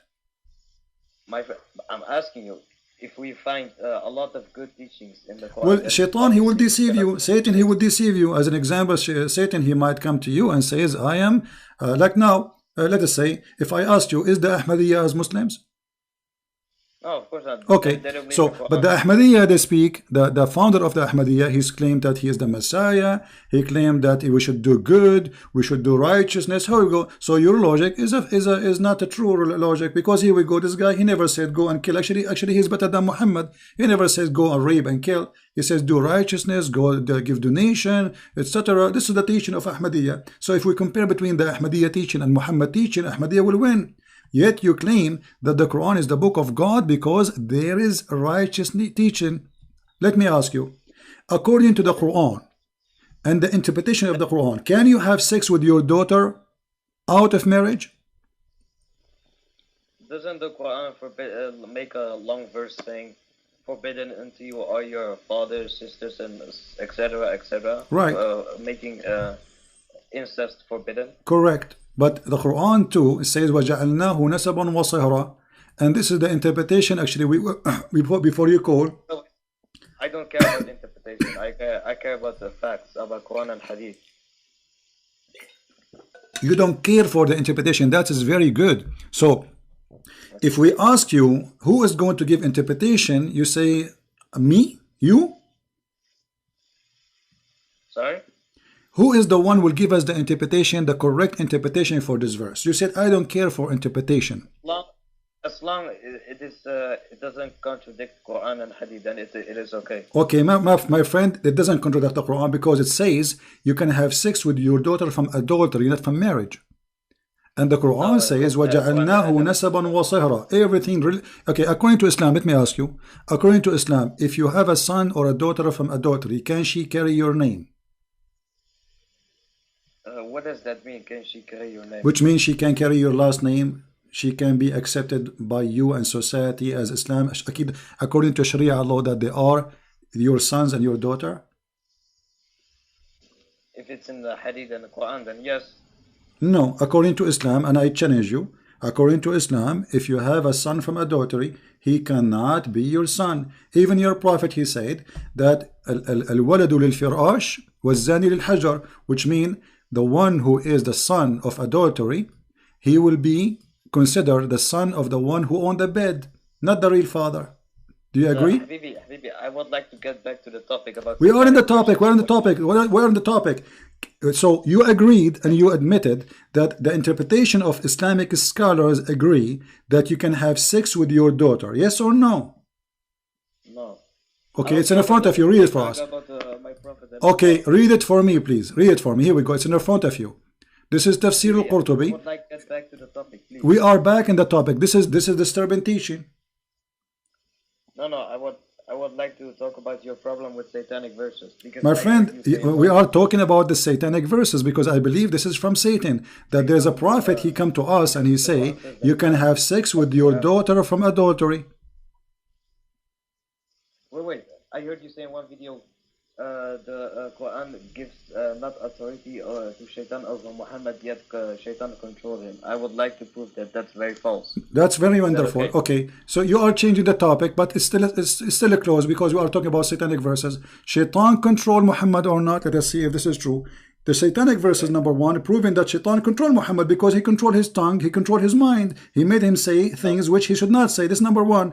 Number two, your prophet, according to the Muslims, he was under the control of a black magic. Is that correct? Black magic is not Shaitan. So what it is? It is magic revealed by Harud and Marut. Okay. It has nothing to do with Shaitan. Okay, so your God Allah, he sent two angels to open a school of Harry Potter, and they teach magic. But who is the one who will use? You are the one saying that to me. Why you are laughing? Chapter 2, verse 102, it says, Allah, he sent Harut and Marut in the Babylon tower to teach magic, correct? Yes. Okay, so they open a school of magic of Harry Potter in the Babylon Tower. Now, who is the one who learned from them the magic? The two angels. Who is the one who learned the magic from them? The people of Babylon, whoever wants to learn. Okay, read for me please, chapter 2, verse number 102. It says that Sulaiman is not a kafir but shaitan. They are the kuffar, who they are teaching the magic. Does it say that? Sorry, can you show me? Okay, with chapter 2, verse 102. It's on the screen. You can read. English is not that good. No problem. Here we go. وما كفر سليمان ولكن الشياطين كفروا يعلمون الناس السحر وما أنزل على الملكين ببابل هاروت وماروت. So who is the one who is practicing the bad magic on mankind? Is shaitan. The Quran says that. So your prophet was controlled by the black magic, controlled by shaitan. No. The two angels teach magic, but Allah says in the Quran that whoever does accept teaching this magic, he will enter hellfire. My friend, does it say there that shaitans are teaching magic? Yes or no? Am I lying? No. Okay. No what? So wait, Habibi, I will call you back in just 2 minutes. No, don't call me back. Where you want to go? I'm enjoying conversation with you. You are a scholar. Wait. My mother, I will call you back. I'm not going to stay here forever, my friend. Tell your mother this is important. You are defending Allah. He hang up. Shaitan controlled the Prophet. Shaitan, he agreed that he received satanic verses. Muhammad is under the influence of a black magic. He says things he is not aware of. He do things he is not aware of, and yet we can trust him to be a prophet. I mean, what is more proofs we need that Muhammad is a fraud? You know?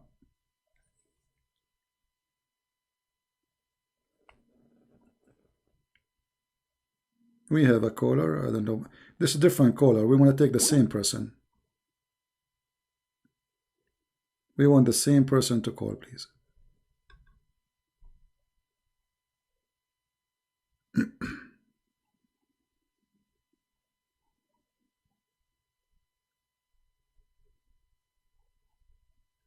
Please don't call until the guy he called back. He promised he will call back. Let us see if he's a man who keep his promises. And he is the one who chose satanic verses. And you notice how Muslims, they change topics so fast. From a place to a place to a place to a place. All of them do the same thing. And you have to be sure, like you have to force them to stay in one topic. Otherwise, they will be all over the place.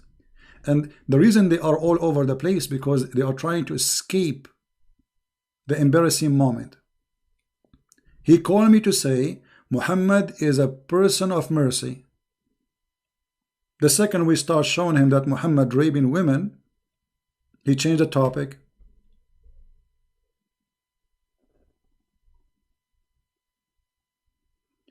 My voice is on and off.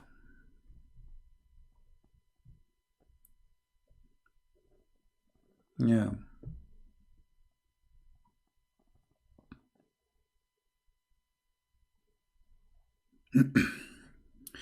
Yeah, I apologize. My voice is on and off because the internet is bad.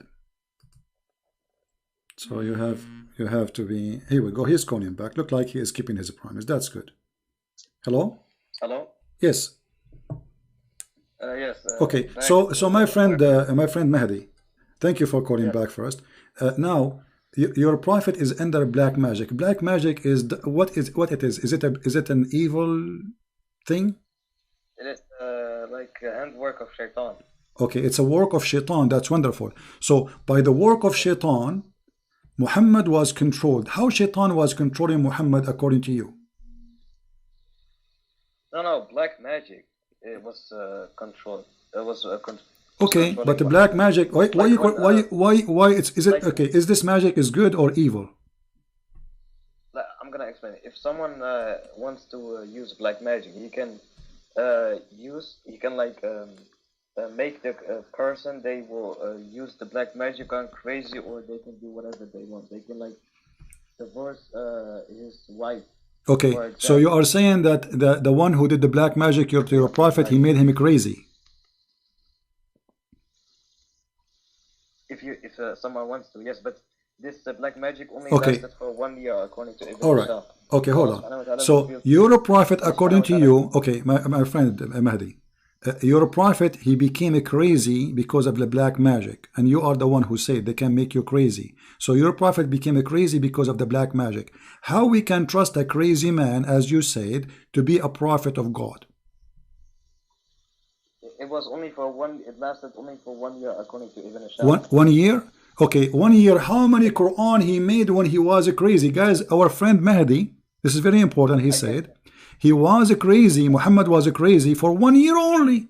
Okay, how many years Muhammad was a prophet in his lifetime? 23 years. 23 years. So we can say that at least maybe 1% of Muhammad life, he was life as a prophet, he was crazy. So during the 1 year of Muhammad being crazy, according to you, how many chapters Muhammad he made? But he was crazy. When he was under the influence of... Can you speak louder, please? I don't hear you, my friend. Can you speak louder? Can you speak louder? Oh, okay. When Muhammad was under the influence of black magic, Allah subhanahu wa ta'ala revealed 2 surahs. One, I forgot the name of it. One is Surah Al-Falaq, which has 5 verses, and the other surah has 6 verses. Together, them has 11 verses, and Muhammad needed 11 knots because the shaitan, there was 11 knots to break, and each knot to break was to reveal 1 verse. So Allah subhanahu wa ta'ala revealed 2 surahs together with 11 verses. Each verse broke a knot, and when they broke the knot, Muhammad was free from the influence of black magic. So you are saying to me that Allah, he could not free Muhammad from his black magic. It took him 11 months. It took each verse was able enough to break 1 knot. Right. So this is Allah, he sent those verses to get Muhammad out of the black magic. So it took your God Allah 11 months period so he can take Muhammad from the black magic. Don't you think this is a very weak God? It took him 11 months to fight a black magic made by somebody. I mean, what kind of God? He cannot release his prophet from a black magic for 11 months, and you are the one saying it took him to break 2 knots. And what those knots is about? What about? Tell me about the knots. So if I make a knot for you, I can control you? No, but it's pretty hard to explain because it's not explained in the Islamic sources. But basically, when Allah says in the Quran that Muhammad will be tested with a lot of tests, like all tests before Muhammad, all the prophets Allah made before Muhammad, like a lot of examples I can show you. But okay, show me an example of a prophet was controlled by knots. Why are you saying knots? You just say black magic. It's you are saying that, and the Quran saying that. You are the one who mentioned knots. This is in chapter of Al-Falaq, chapter 113. It says, وَمِن شَرِّ النَّفَّاثَاتِ فِي الْعُقَدِ وَمِن شَرِّ فَاسِقٍ إِذَا وَقَبَ. Okay, so how a person can control you by the knots, and Allah took him 11 months to open those knots. Do you think that Allah, he need more training? Do he need to go to Harry Potter school so he can finish it faster? You admitted, and everybody heard you, that the prophet was under the influence of the black magic, which make him crazy, for 11 months. And it took Allah 11 months to take the knots out. Allah's not gonna Allah's not gonna wish to release Muhammad from the black magic at once. Allah tests the prophet. How that can be testing the prophet if the prophet now is crazy, and that will not make him tested? This is not testing. This is humiliating. What the point of this testing? If you are making things something I did not choose. Did Muhammad choose black magic? No. So if you force something on me and then you say this is testing, this is crazy. This is not a test. This is kind of illness, right? Because you are controlling me. I have no control of myself. So what kind of God? He allowed the devil or any evil power to control his prophet, who supposedly people will follow him. Now your prophet is a prophet of God, and you Muslims, you follow whatever he do, whatever he say. So you said for 11 months or a year, Muhammad is a crazy man. Now, how many things you learn from the crazy man during the 1 year? Can you tell me how many things you learn from him? Okay. When Jesus was in the desert, he was tempted by Satan for 30 days. Is that? But I'm not gonna say Jesus was like very crazy or something. Like Jesus was, according to your belief, still. He overwon that temptation by Satan. No, you see the temptation there, Shaitan, he offered him things. Jesus, he refused. So he did not control Jesus. He did not make him do things. He did not make him say things. So Shaitan, he is just offering things. Jesus said to him, it's been said, you know, don't test your God. It's been said, don't do this. It's been said, don't do that. So this is just a conversation. Temptation is Shaitan now offer me, let us say, to go and do gambling. This is temptation. Did I do it? No. So this is a temptation of offer. Here we have your prophet is under the control of the devil, and you agreed it was for a period of 1 year. So I'm asking you now, why Allah allowed the devil to do that to Muhammad, who is going to be followed by Muslims? Now listen, did Muhammad did something crazy when he was under the influence of the black magic? Yeah, he was like doing imagining that he had sex with his wives while he did not. All right, that's wonderful. So how that can happen? And don't you think that this is mean that Muhammad, he lost his mind? A man, he imagined himself having sex, but in fact he did not. So what he was doing? No, but this is talking about the daily life. Like Muhammad receiving revelations from Jibreel. Like imagine Muhammad getting revelations from Shaitan for 1 year. First of all, if that was true, then Jibreel would have said to Muhammad after 1 year that you should delete all these verses you said because you were under the influence of Shaitan. Okay. And Allah said he abolished everything that Shaitan threw in. That's so wonderful. Nothing is by That's wonderful. So according to you, that Muhammad was delivering satanic verses for a year, and then Jibreel, he came and he tell him, those are satanic verses, we have to delete them because they are bad, they are not from Allah. Okay, how come Muhammad did not notice that this is from Shaitan? I'm not telling you he received revelation from Shaitan for 1 year. I'm saying maybe but Muhammad was not under the control of Shaitan. He was under the control of a person casting his spell on Muhammad for 1 year long. Not Shaitan Muhammad getting revelations for Shaitan. But you admit that Shaitan, he gave him revelation, but you do not know. I'm telling you if. What if? No, you said in the beginning. No, my friend, you said in the first thing you said to me when we started this topic, you said that yes, you agree that Shaitan, he gave him satanic verses and Allah deleted them.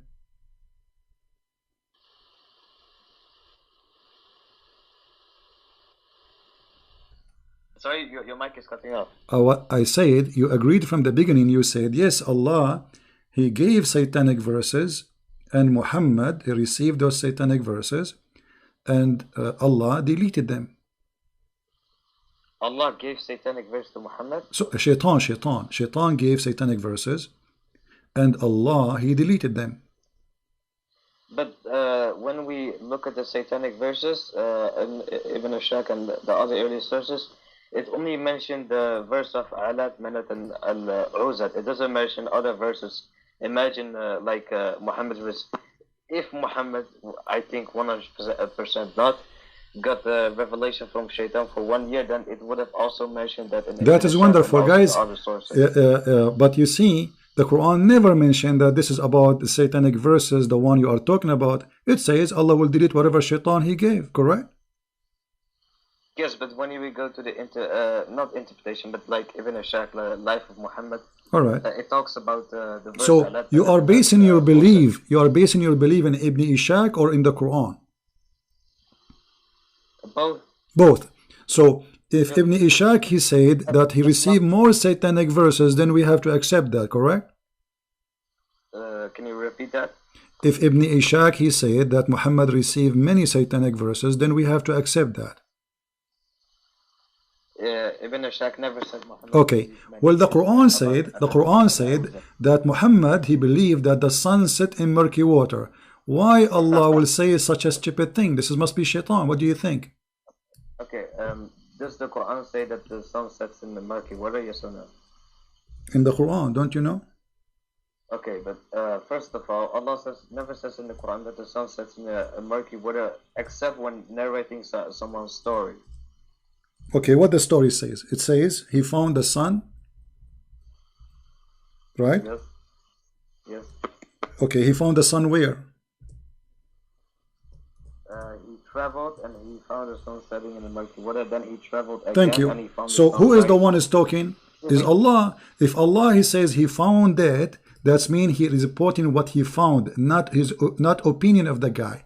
If I say to you, Mr. Mahdi, he went to Baghdad and he found Baghdad very dusty, or there is a sandstorm. So I am not telling you what he is saying. I'm telling you what he found, which means this is what is true. Yeah, because Al-Baghdad is not in space. That is very stupid example you just gave. What do you mean? Well, what do you mean? Does the hadith confirm the Quran in chapter 18, verse 86? If there's a hadith, you are saying, if there's a hadith? Yeah, and I'm asking you, does the hadith confirm chapter 18, verse 86? I don't know. Do you know any hadith confirm it? Anyways, there are two narrations from Abu Dahar, Abu Dahar only. No one narrates this. Aisha, Anas bin Malik, only Abu Dahar, which is suspicious. He says that Muhammad said the sun sets in warm water, Hamia, but in chapter 18, verse 86, it says that it sets in murky water, Hamia. It's the same word. Hamia and Hamia is the same, my friend. Hamia and Hamia is the same. No, they are not the same. No, it's the same. Go and open the dictionary and you will see it's the same. Both is a hot water, and it's a murky. So the hadith, aren't you the one who says, okay, don't you Muslims, you say that if the hadith confirm the Quran, we accept it? Okay, does the hadith say that the sun goes underneath Allah's throne, which is above the seven heavens, but chapter 18, verse 86 says it sets under the lowest heaven? Isn't that a contradiction? No, hold on. Okay, hold on. Allah, okay, the sun go in the murky water, but where is Allah is located? Sorry? Allah, where is Allah is located? That's not the question. This is the question, because the sun is going under the throne of Allah, correct? According to the hadith, but according to chapter 18, verse 86, if it's literal, then it doesn't. Okay. No, I'm asking you, where Allah throne is located? Allah's throne, above the seven heavens. Is it located over the water? Yes, but in chapter 18, verse 86 says it sets on the lowest heaven, on earth. If it's literal. No, my friend, okay. I want you to read, okay, my friend. Let us do this. Oh, wait. Do you accept your prophet explanation, or you don't accept your prophet explanation? No, my prophet didn't say that. The one who fabricated this hadith, he did not know that Muhammad said that Allah is above the seven heavens. Okay, no problem. Let us see. I'm going to show you a hadith in the screen, and you tell me, if you agree with your prophet or your prophet is making crazy stuff. No, let us see.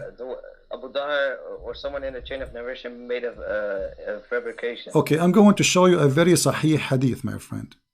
Is that fair? Is that fair? Very sahih hadith. Okay. Then it doesn't contradict Quran. No problem. You see, until now you did not find the hadith contradict the Quran, because when the prophet says he found it sitting, the sun set in the murky water, this is what the Quran is saying exactly. Now. Yeah, but it says the problem is the chapter 18, verse 86. If it's literal, then it says it sets on the lowest heaven. But while the hadith say it sets Okay. Underneath the throne of Allah. What a chapter you said again? Give me the chapter. What chapter number, please? Chapter 18, verse 86 says, it sets on earth, on the lowest heaven, but the hadith say it sets above the 7 heavens. Now, how can this be? No, it doesn't say that. The hadith says that the sun goes and prostrate under the throne of Allah. And the Quran is a contradiction to that if it's literal. No, hold on, no. Yes. Okay. Habibi, okay, let us read the verse. Chapter, you said chapter 18. I will go to chapter 18 in front of everybody. Chapter 18, correct? And what verse you want me to open? 86. 86, wonderful. Here we go. We go to 86. It says the later verses, he found the sun rising again. Right. Okay. Here we go. All right. All right. So the chapter 86, it says that he found the sun sitting in a spring of muddy water, and he found near it. What he found? Look, he found near it. How he can find near it? Listen, this is just from my interpretation, his perspective, because Allah never says in the Quran that the sun sets and mercy from his own. My friend, it says it's Allah speaking, not the guide. Allah, he said, until he reached the sitting place of the sun. Where is the sitting place of the sun? I do not need to go anywhere. I can right now, as I speak to you, I am next to where the sun set, because sun set everywhere. So it says here that he go in a journey. Allah want to tell us a story about this man. He went in a journey and he followed away, and he keep going until when he reached the sitting place of the sun, and he found it sitting in a spring of a muddy water. So this is a report about a point of arrival. It says the place where the sun set, but this is mean that Allah believe that the sun set in a certain place, not everywhere, because he keep going, and this guy, he spent years in travel. This is not about one day, like from the morning or after. This is years of trip. So he explored the whole world. He arrived where the sun set. He found it sitting in a spring of muddy water. Can you tell me how he saw it in a spring of water? This is not my thing. I'm asking you, does the hadith confirm chapter 18, verse 8? Yes, exactly. Yes, exactly. Here we go. The hadith says that your prophet said that he found it sitting in a murky water. Exactly the same. No, it doesn't say that. Okay, read it for me. Here we go. Why is it on the screen? Here we go. I will put for you on the screen in a second. Here we go. And this is not a da'if hadith. This is sahih chain hadith. You see it? This is sahih. So I was sitting behind the Messenger of Allah, who was riding a donkey while the sun was setting. He asked, do you know where this set? I replied, Allah and his apostle know best. He said, it's set in a spring of warm water, Hamiyah. Yeah, and chapter 18, verse 86 says dark, like muddy water. How can it's the same. Hamiyah and Hamiyah is the same word, my friend. Hamiyah. No, okay, what Hamiyah mean? Okay, what Hamiyah mean? Hamiyah means boiling water. Correct. And this is a water in the ground, correct? No, it can mean any type of boiling water. So what are you saying, that your prophet saying that the sun was sitting in a dish? Well, I'm asking you, it can be any type of boiling water. It doesn't mean where. My friend, Hamiyah, the Quran have many ways of recitation. Some recitation says Hamiyah, some says Hamiyah is the same word. You can open the dictionary right now.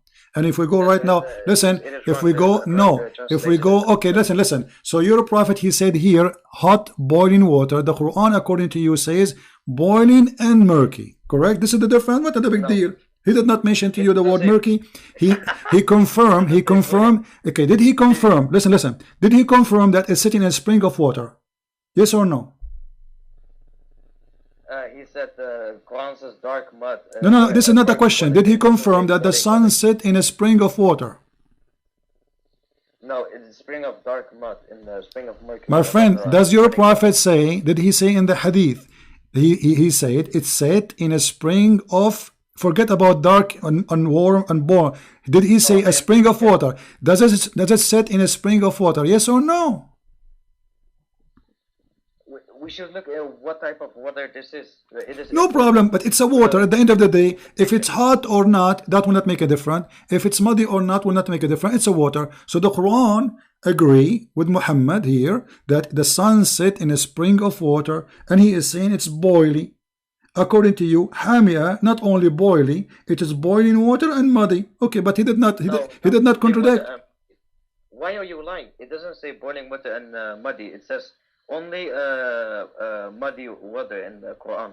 Okay, here we go. I will open the Muslim translation. Okay, let's see. You're calling me liars. Now you're insulting me. Here we go, guys. Does it say? Okay, hold on. Does it say black, muddy, or hot water? This is your translation. This is your Muslim translation. I don't have a translation. I am not English good. It doesn't matter. The translators, they are Muslims. So you are calling me a liar. What about we open the interpretation? My friend, I know Arabic. It's like saying. Saying what? You're giving stupid. I know what the word hami means. Okay, what the word hami mean? Listen, Habibi. What is the word hami mean? What is the word hami mean? According to who? Muddy water. Okay, according to who? Muddy water. According to Arabic. What do you mean according to? Is that according to dictionary or according to you? According to a dictionary as well. What are you talking about? Okay. So it's a muddy water only. It's not a hot water, correct? No. Listen, you are not getting my point. The hadith say that the Quran, the hadith say that the sun sets above the 7 heavens, and the Quran says on the lowest heaven.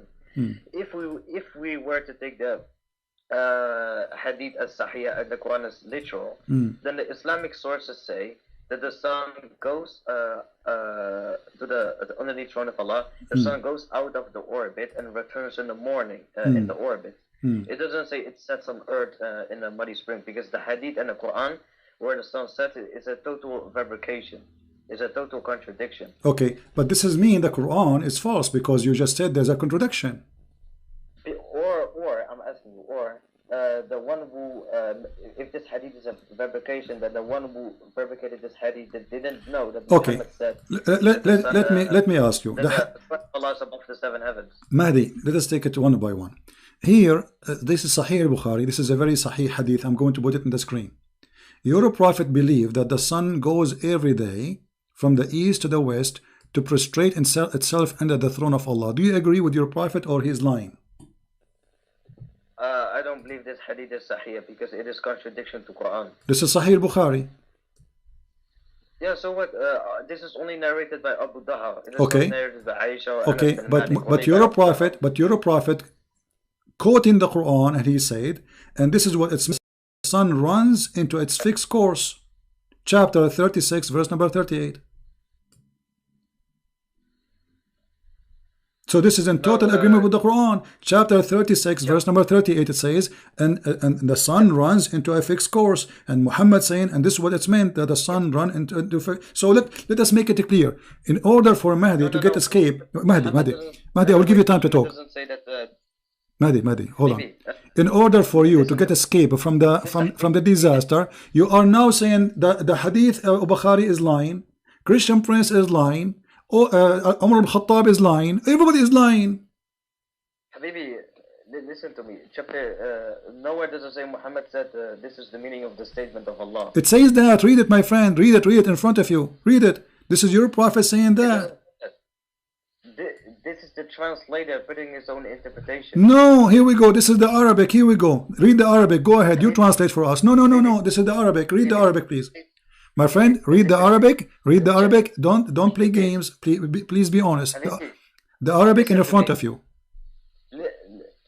Listen to me. The chapter 36, 38 is meaning its fixed course is underneath the Earth's horizon. Okay, I will go with you. So guys, the fixed course of the sun is underneath the Earth horizon. That means the sun is moving. The sun is moving around the Earth. The sun is moving around the Earth according to you. No, from the earth is moving around the sun. No, it says the sun. It says وَالشَّمْسُ تَجْرِي لِمُسْتَقَرٍ لَهَا, and the sun run to its course. It doesn't say the earth run. It says the sun runs. Okay, because the sun is in the sun follows the heaven. My friend, what the sun follow the heavens? This okay? So you are saying the sun when we have morning and evening, when we have sunset, that's the sun is moving. So you agree with your prophet that the sun moving, and this is how the sun disappear. Can you repeat that? Okay, you are saying and you agreed that the sun is going. Does the sun go?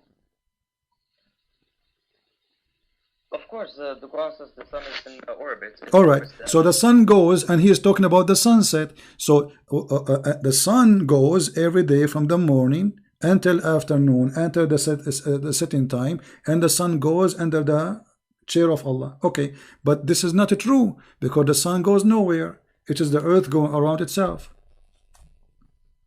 Yeah, but I believe this hadith is a total fabrication because it contradicts the Quran in chapter 8. So we can say, me and Mr. Mahdi, I agree with him that Muslim source is full of lies, and Muslims are not trustworthy, and they lie a lot about their prophet. This is what Mahdi is saying to us.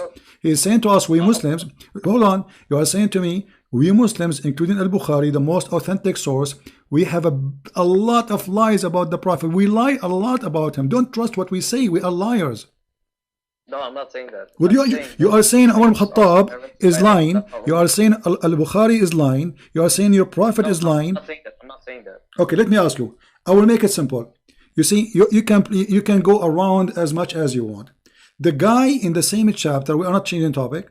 In the same chapter, he keep going. He changed his direction, and then he keep walking until he found where the rising place of the sun.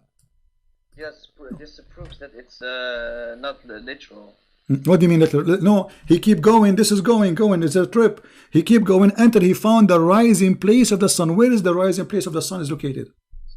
So according to you, the Quran says that the sun goes under the ground, and it travels all the way to the ground, and it's no, I did not say that. I did not say that. The Quran said the sun goes in the murky water. I did not say under the ground. I said in the water. But you just said that hadith say the sun goes underneath the throne of Allah. And the throne of Allah is above the water. Don't you know that? Yes, but chapter 18 verse 86 says on earth. Okay, but is the throne of Allah is on the water, on the earth, or in different place? Where is the water located? It doesn't matter where the water is located. It matters where the sun sets. Okay, no problem. Where is, okay, no, it's matter. The throne of Allah is located where? Is above the water. Where is the water located? It sets above the seven heavens. My friend, no, hold on. The throne of Allah is upon the water. Where is the water? Is in heaven or down in earth?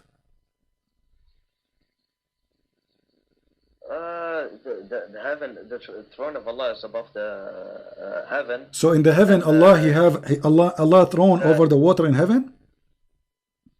Allah, the water is underneath the throne of Allah. Okay, and where is the water located? Above the seven heavens. So there is a sea above the seven heaven, flying, and Allah in the top of it. There, Muhammad explained this.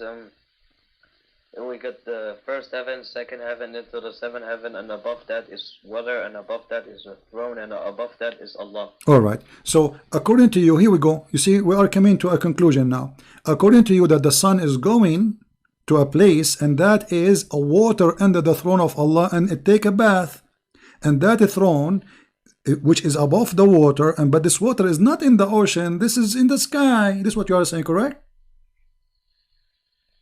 In the heaven, yes. Okay, so you agreed. So you agreed now finally with the Quran that the sun dip itself in the muddy water. But this muddy water is not in the earth. My friend, you are not getting my point. The Quran makes a total contradiction to what the Hadith says. So what we are getting from you, that you Muslims believe and you agree that you have too many contradiction stories about what your Prophet said, correct? Is it?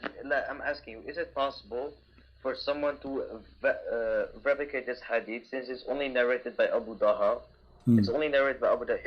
Is it not possible for someone to replicate this hadith? Yeah, but the hadith about your prophet, saying that the son goes every day and take permission from Allah and goes and then come back from the east. This is not a fabricated, because everybody reported. No, not everybody. That is a lie. Well, here we go. I can find you the hadith from many sources. This is Okay, this is written in many places. Okay, you see. from Abu Dawud, from the Sunnah. Okay, listen. Sahih Muslim, At-Tirmidhi, Al-Bukhari, etc. They report the same story. But if we go right now and we ask you, do Allah even knew what He created first? Yes, of course He does. Okay, what is the first thing Allah He created? You see, remember, we're trying to prove that Muhammad is under the influence of shaitan. If Allah is God and He is talking, He will not contradict Himself, correct? What is the first thing Allah He created? The first thing Allah created. I did not hear you. Then the earth, and then the 6 other heavens. The heaven and the earth, correct? And then the 6 other heavens. All right. So let us go in order. After Allah He created the earth, what happened? What is next? I mean, the earth is created now. And then what is next after He created the earth? Fashioning the one heaven which existed before the heaven into 7 So heavens. He did not finish the earth and He go to heaven? What are you talking? Listen. Which one He finished first? Okay, let me make it simple. Let me make it simple. Which one Allah He created first? The water, the trees, or the stars? Mahdi, let's make it simple. Which one Allah created first? The water, the trees, or the stars? We're talking about earth and heaven, right? Yes. Which one Allah He created first? The water, the trees, the grass, the substance of the earth, or the stars? I think I got a hadith for that, with Muhammad saying, Allah created the mountains on Sunday and the earth on, meaning the ground on Monday, and then I think he said the trees on Thursday, and then the light on Wednesday. Okay, so the light was created at the end. At the end? Almost, because here we go. This is the hadith you are quoting for me from Sahih Muslim. It says that Allah He created the clay on Saturday, correct? And He created the mountains on Sunday. So do you agree with this? Of course. Okay, and then after He created the trees in the mountains in Sunday, He created the trees in Monday, and then He created the entire labor in Tuesday, created the light in Wednesday, which means after He finished the earth, He went and He created the stars, correct? Let me read this. The mountains is the first, trees is the second. Then Allah says He finished the entailing labur. In English means He finished everything else, the hard work. So first the mountains, then the trees, and then He finished everything else. And then He started to create the light, which in my understanding is like Allah created the light, like just not with the creating stars, but there's 2 interpretations for this. The sun and the moon. Tell me. Don't escape that, please. What is light mean? He created the light in Wednesday. Don't tell me it's not what light. What is the light for the earth? The sun and the moon. Okay, so it says the sun and the moon. Okay, no problem. So Allah, according to you, and you agree with this, that the first thing created is the clay in Saturday, then the mountains, then He created the trees, and after that He created the light and the stars. But that's wonderful. But let us go to the Quran, and we will see that Muhammad must be receiving satanic verses, because Muhammad says, here we go, chapter 79, verse number 27. You can open the Quran from your side. It says, أَأَنْتُمْ أَشَدُّ خَلْقًا أَمِ السَّمَاءُ بَنَاهَا رَفَعَ سَمْكُهَا وَسَوَّاهَا وَأَغْطَشَ لَيْلَهَا وَأَخْرَجَ ضُحَاهَا. And then read the translation. Are you more difficult to create, or the heaven He constructed? He raised it high, and He has equal order it. its night covered by darkness. He created the night and the day. And after that he spread the earth, and after that he made the grass and the trees, and after that he created the mountains. So this is totally different order from the hadith. Which one you take now? Which is different. It says he darkened its night and extracted its brightness. I believe that this is talking about the stars and not talking about sun and the moon. Okay, isn't it no, it says وَأَخْرَجَ ضُحَاهَا. ضحاها. You know what duha mean? What duha mean? When the sun is what? Come on, you speak Arabic. What duha mean? So don't tell me it's about the sun. So he here speaking about he created the heaven, he raised it above, he made the night and the day, and after that he made the earth flat, and after that he made the water come and the posture of the earth, which means the grass and trees, and after that he put the mountains. But this is totally the opposite order from the hadith you said you agree with. Let's see, the hadith it's well, you don't have to mention the heaven, because it says here he darkened its night and brought out its brightness. I believe that this is about the stars. My friend, is the sun is a star. It says duhaha. What the word duhaha mean? Yeah. It doesn't say the sun. It doesn't say Shamsu. Okay, he says he created the light in Wednesday. We have only one light. He's talking about how he created for us what we have. What is the light we have in the earth? Is the light of the sun, maybe the light of the moon. Yeah, but the Quran doesn't say the sun for the light and the sun, the light for the okay, no problem. But when the light is created, you see the Quran says clearly that the first he created it was the heaven, and then after that, after he created the heaven, he lifted up, and then after that he made the day and the night, and after that he made the earth flat. Correct? Made the day and the night. Where do you read that? It says in chapter 79, verse number 30, 29, 28. It's in front of you. 27. And then after that, he put the mountains. So here the mountains is coming at the end. In the hadith, the mountain coming in the beginning. Here the water is coming as...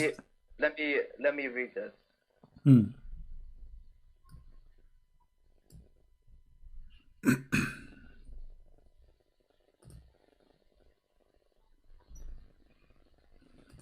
I can explain to you. The Quran says the heaven is the first thing, and then in my interpretation the stars, and then the earth, and then he started creating the earth and the mountains, and then at the last thing he finished creating everything else on the earth, and then he created the sun and the moon.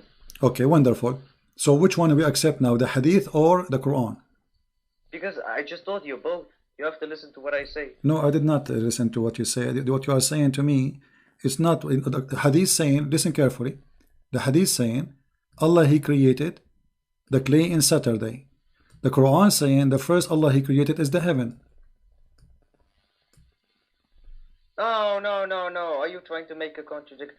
The reason why the hadith say he created the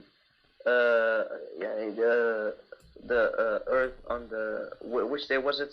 Saturday. The reason why the hadith mentioned this before it, as example in chapter 41 verse 9 to 12, is because the 6-day creation in Islam is not the heaven and the earth and the sixth heaven. The 6-day creation in Islam is Allah creating the earth first, and then fashioning the heaven which already existed before the earth into 7 heavens. That is the 6-day creation in Islam. So when the hadith mentioned the 4-day creation, like the mountains on Saturday, the mountains on Sunday, earth and Saturday, okay. It mentions the 6-day creation. Mahdi. So we will not be confused. I'm going to type in the screen. I want you to make it clear for me. I'm going to type number 1.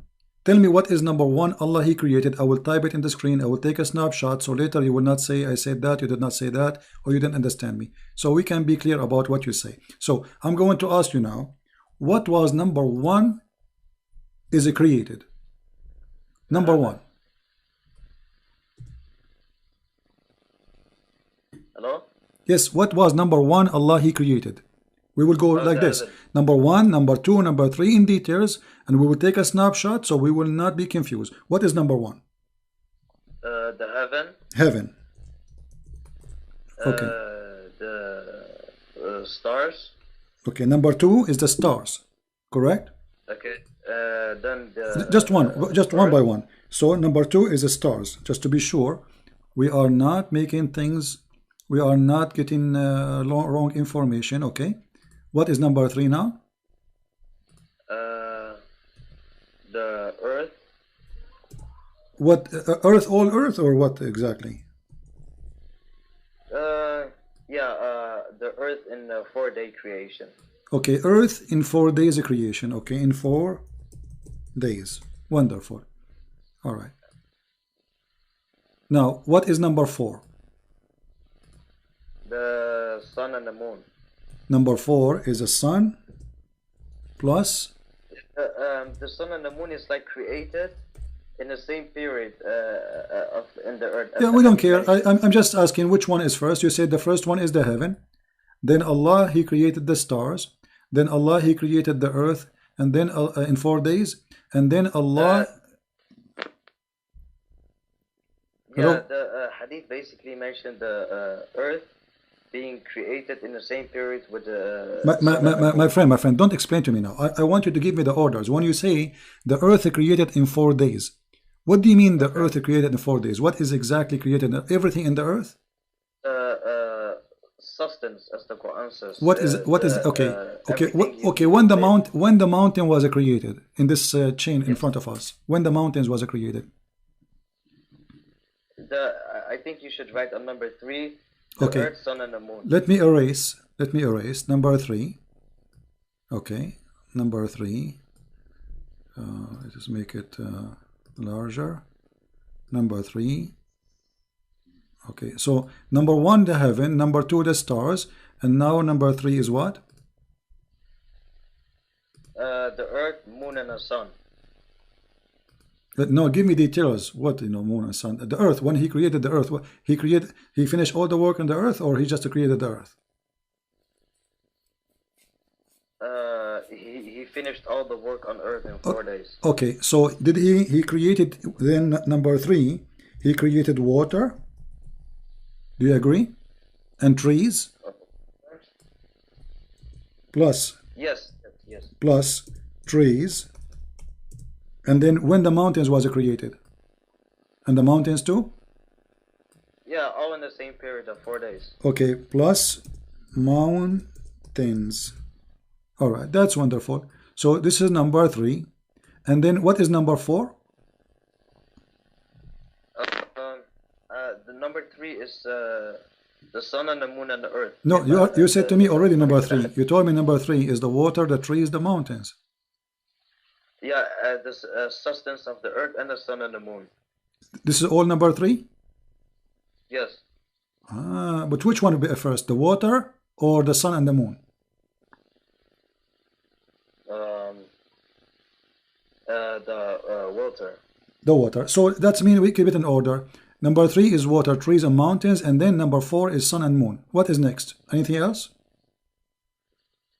Let me see.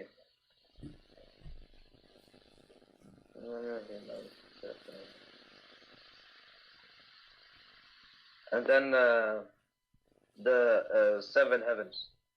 This is number 5, 7 heavens? Yes. But I thought you said number 1 is heaven. Yeah, but the heaven first, and then after the earth, he fashioned the heaven into 7 heavens. All right. So guys, this is the order, and everybody my witness. Do you have another thought before we go? No. No, you are sure? Yes. Okay, I will take a snapshot. Here we go. And I hope I will not lose my internet. And now we will go to the Quran. In the Quran, my friend, in chapter 41, verse, yes, we start from the Quran. Let's go there. yes.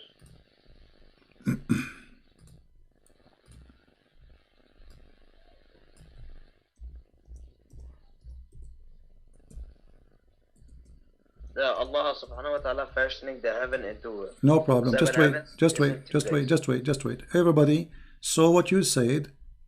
Yeah. Okay. This is the Quran says. أَأَنْتُمْ أَشَدُّ خَلْقًا أَمِ السَّمَاءُ بَنَاهَا. Are you more difficult to create, or the heaven he constructed? So what at first? The heaven. رَفَعَ سُمْكَهَا فَسَوَّاهَا. So he raised it above, in order. And then he made the lights and the darkness, which mean the moon and the sun. No, it doesn't say light and darkness. Okay, my friend, it says that he made night and he made a day. It says that in front of you. Does it say the word night and the word day? Duhaha, the daytime. We can open the interpretation. No, duhaha is when he spread the earth. Stop lying. Okay, here we go. He said stop line. I'm going to open interpretation. What interpretation you accept? My friend, Muhammad, you explained in the hadith. My friend, you just said I am lying. So either you are lying or me. One of us have to get busted immediately. No. Which interpretation you accept to show you that this is about creating the day and the night? I believe myself that this is about creating the My stars. friend, you just said to me, you are lying. You accuse me of lie. This is a shame. Shame on me to lie.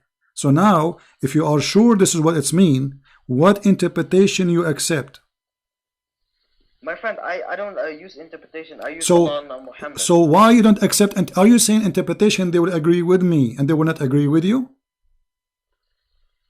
What do you mean? The Quran and the Hadith is very clear. My friend, don't tell me what do you mean. Why the Islamic scholars they agree with me, they don't agree with you? What are you talking about? I'm asking you, does it say that this is mean he created the day and the night? You said no. Because this is what they think. They think, so they are stupid, they are lying. Ibn Kathir is lying, Al-Qurtubi is lying, Al-Jalalain is lying, all of them they are a bunch of liars, and you are the only one who is saying the truth, correct?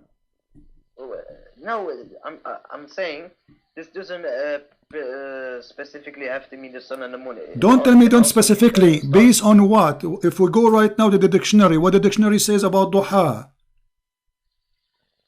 It means spread. This is talking about the earth. Why are you lying? Well, I have all the interpretation in the world in front of me, and all of them they agree with me. This is Tafsir Ibn Kathir, and you speak Arabic. Can you read for me Ibn Kathir? My friend, I don't care about Ibn Kathir. Okay, so Ibn Kathir accused you to be a liar because he agreed with me. Okay, what about Al-Jalalain? They can be wrong. Okay, so Ibn Kathir is wrong. Okay, Ibn Kathir is wrong. What about Al-Jalalain? He's wrong too. He says, and you can read it, أبرز نور شمسها وأضيف إليها الليل. Does it say that? So Al-Jalalain is a liar too. Okay, what about At-Tabari? Why do you have to mention scholars? I just because you are accusing me of lying. One of us is lying, so the scholars they are lying too. No, they're not lying. They say what they think. Ah, so why they think they don't speak with Arabic? They are from Afghanistan.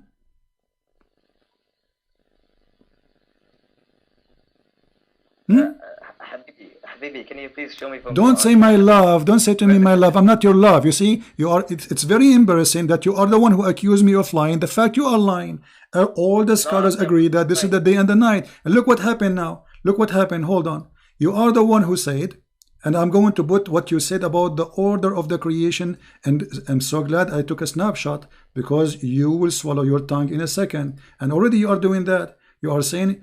No, this is not the day and the night. It says the day and the night. Look what you said. You said number 1 is the heaven, number 2 is the stars, right? And then number 3 is the water and the tree and the mountains. Let us read the Quran.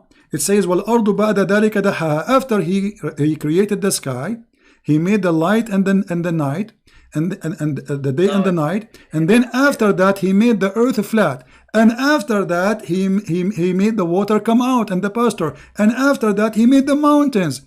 But if we... Wait. It doesn't say after he spread the earth and after that he brought out its... It says after that. It says وَالْأَرْضُ بَعْدَ ذَلِكَ دَحَاهَا. What بَعْدُ ذَلِكَ mean? My friend, it says after that he spread the earth, but it doesn't say after that he brought out its water and its pasture. It says that. It says that. أَخْرَجَ مِنْهَا مَاءَهَا وَمَرْعَاهَا. It's in front of you. It says that. It says, don't lie. Okay, read the verse for me. Read verse number 31. Habibi. Don't tell me Habibi. Read the verse. Read the verse. What it says. Habibi, you are... Don't Habibi me. Can you tell me what verse number 31 saying, please?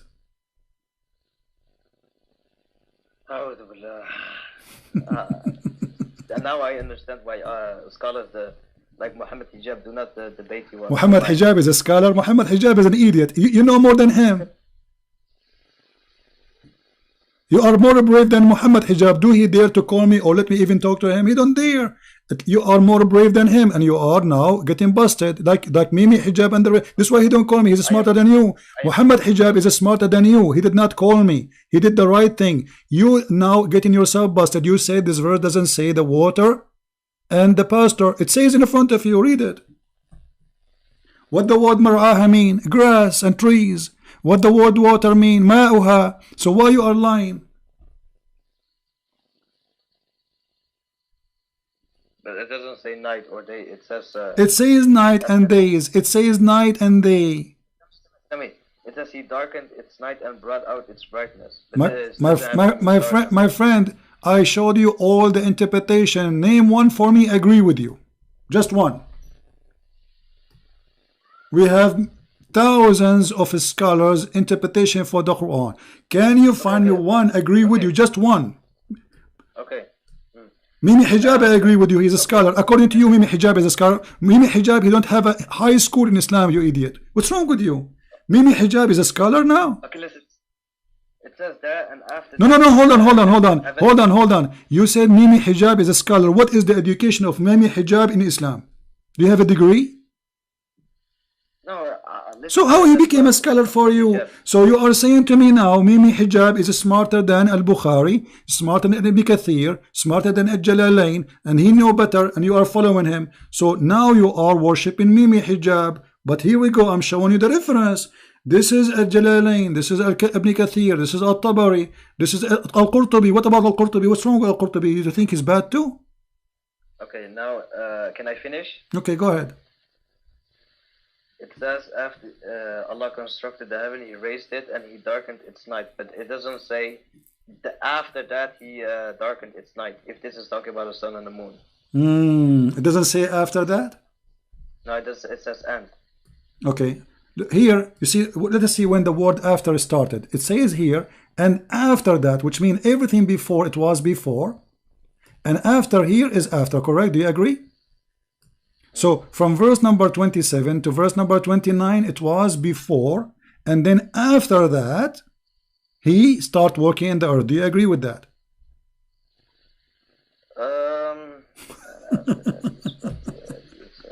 I mean, it's simple. Sorry? It's very simple. Does it say in verse number 30, and after that, which means whatever before happened, it was before. Yeah, but it says after that he spread the earth. It doesn't say... After what? After that what? After what? After that what? I'm saying, it says on the chapter 30, in verse 30, it says after that. But after that, on the next verse, it doesn't say after that. It just says and. No, he continue. It says, and after that, and he continue. After that. After all of this, after he made the sky, after he lifted us up the sky, after he made the day and the night, and after that, he made the earth flat, because the ha mean earth flat. And after that, he made the earth, he brought the water and the substance. And after that, he made the mountains. So the last thing he created... Your mic is cutting off. Huh? Your mic is cutting off. Can you please... I'm saying the Quran make it clear that first Allah, he created the sky.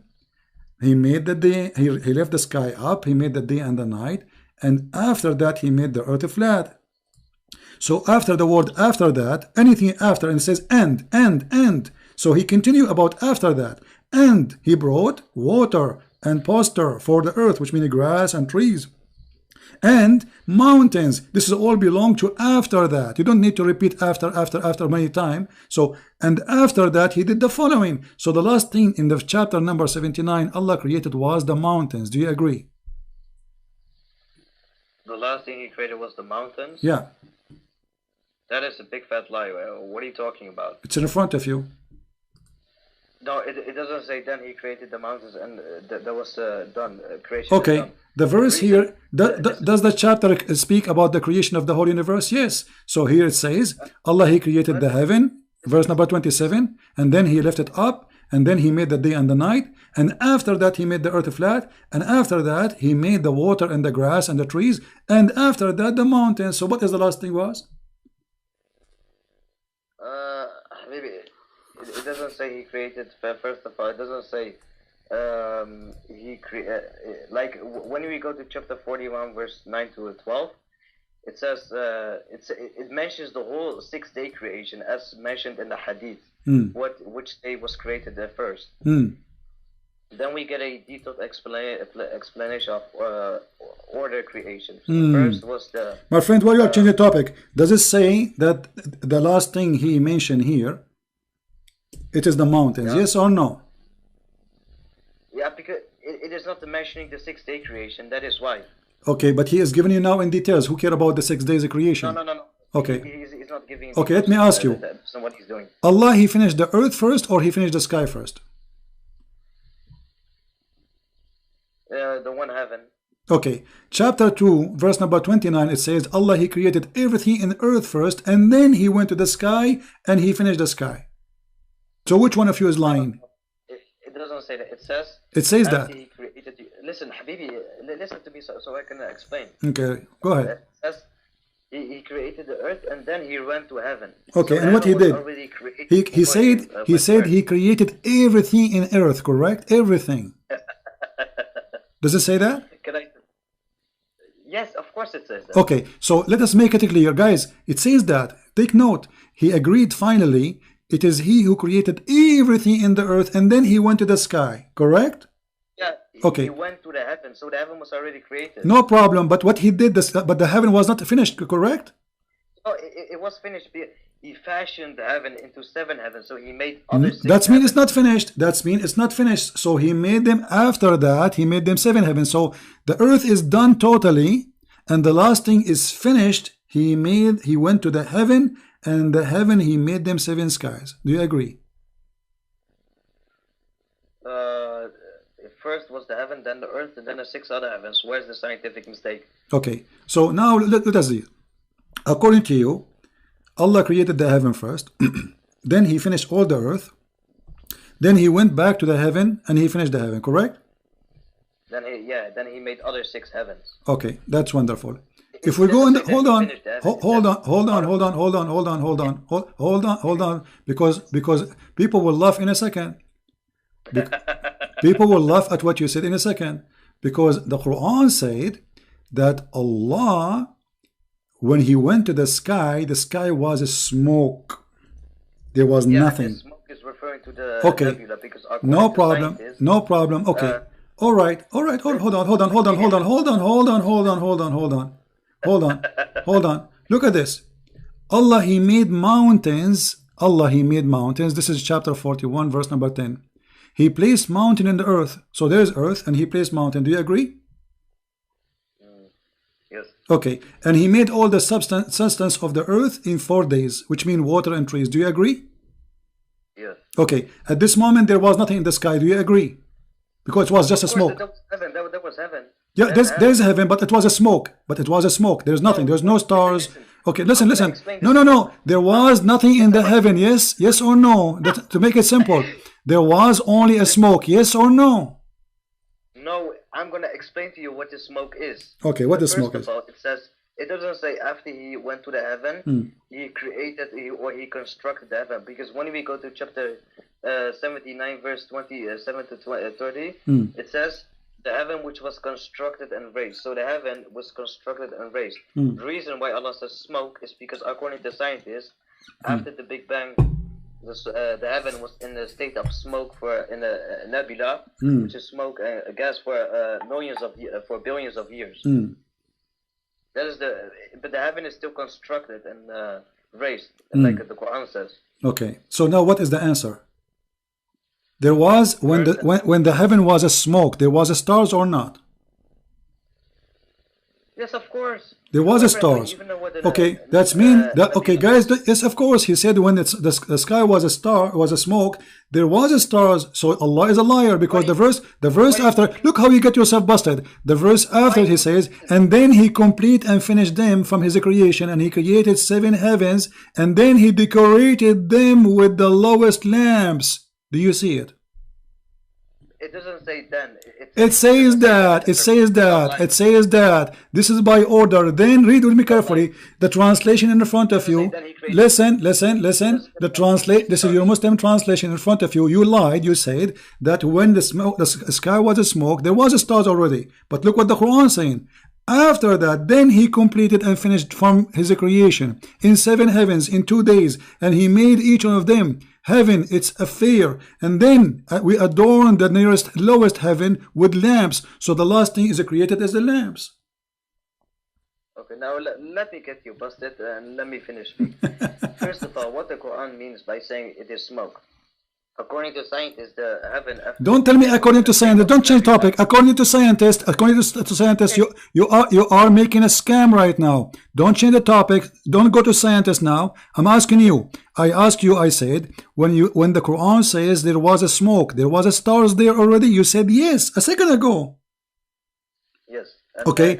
But verse number 12 saying that after that Allah created the stars.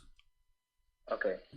In Arabic, it doesn't say then he completed the. Okay, my friend, which interpretation you agree with? Let us get you busted again. Let us get you busted again. Which interpretation agree with you? Which interpretation agree with you that this is not about that this is stars are created now after he went to the sky and the sky was a smoke? There was nothing in the smoke. Which interpretation agree with? Okay, it says and he placed in the nearest heaven lamps. It doesn't say then. Stop lying. Okay, so guys, he's saying and. What does that and mean? That's mean in order. So the sky was okay. Hold on. If the sky already have stars, hold on. If the sky is now with smoke, everybody is laughing at you. If the sky, you say the sky when it was a smoke, there's a star. So why you need to make stars if they are there already?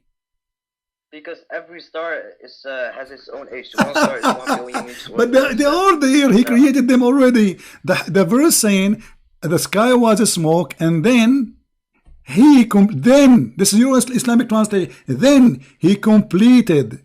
It was not completed, and he finished them. And what he did in 2 days, and what he did, he made each heaven its affair. And what he did else, we adorned the nearest lowest heaven with lamps. This is the last thing to be created.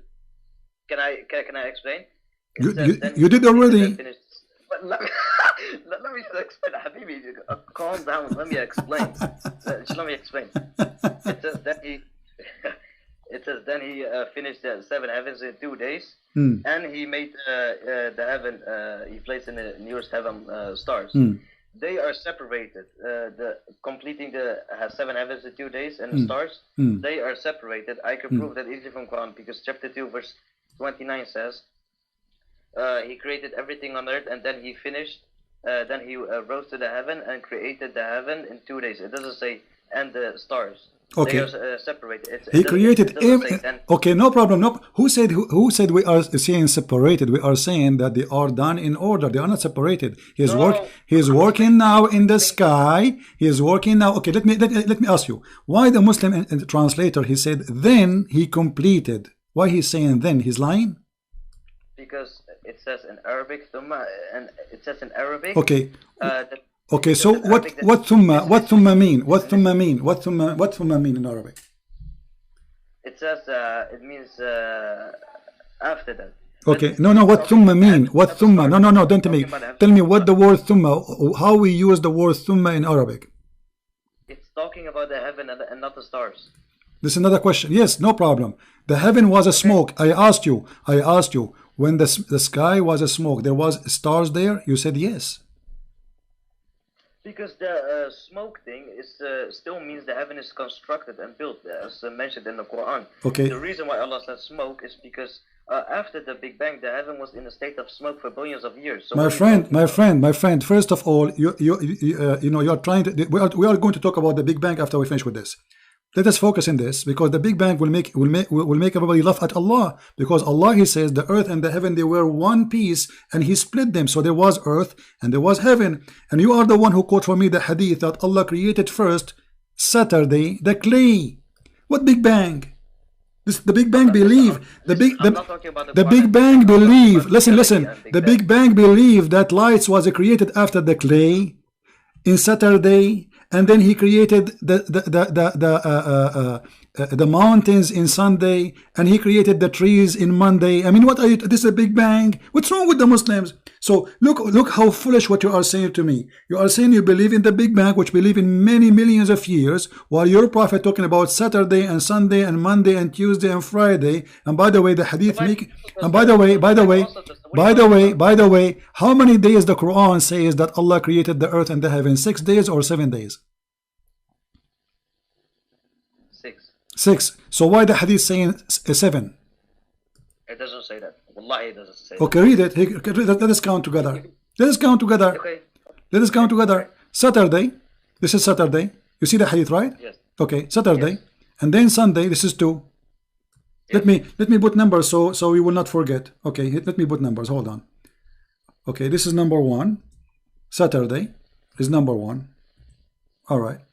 Let us make it red, because most of Muslims, they have a blind vision. They see only the moon split, but nobody see it except them. Okay, this is number 1. And then Sunday, this is number 2. Correct? Yes. All right.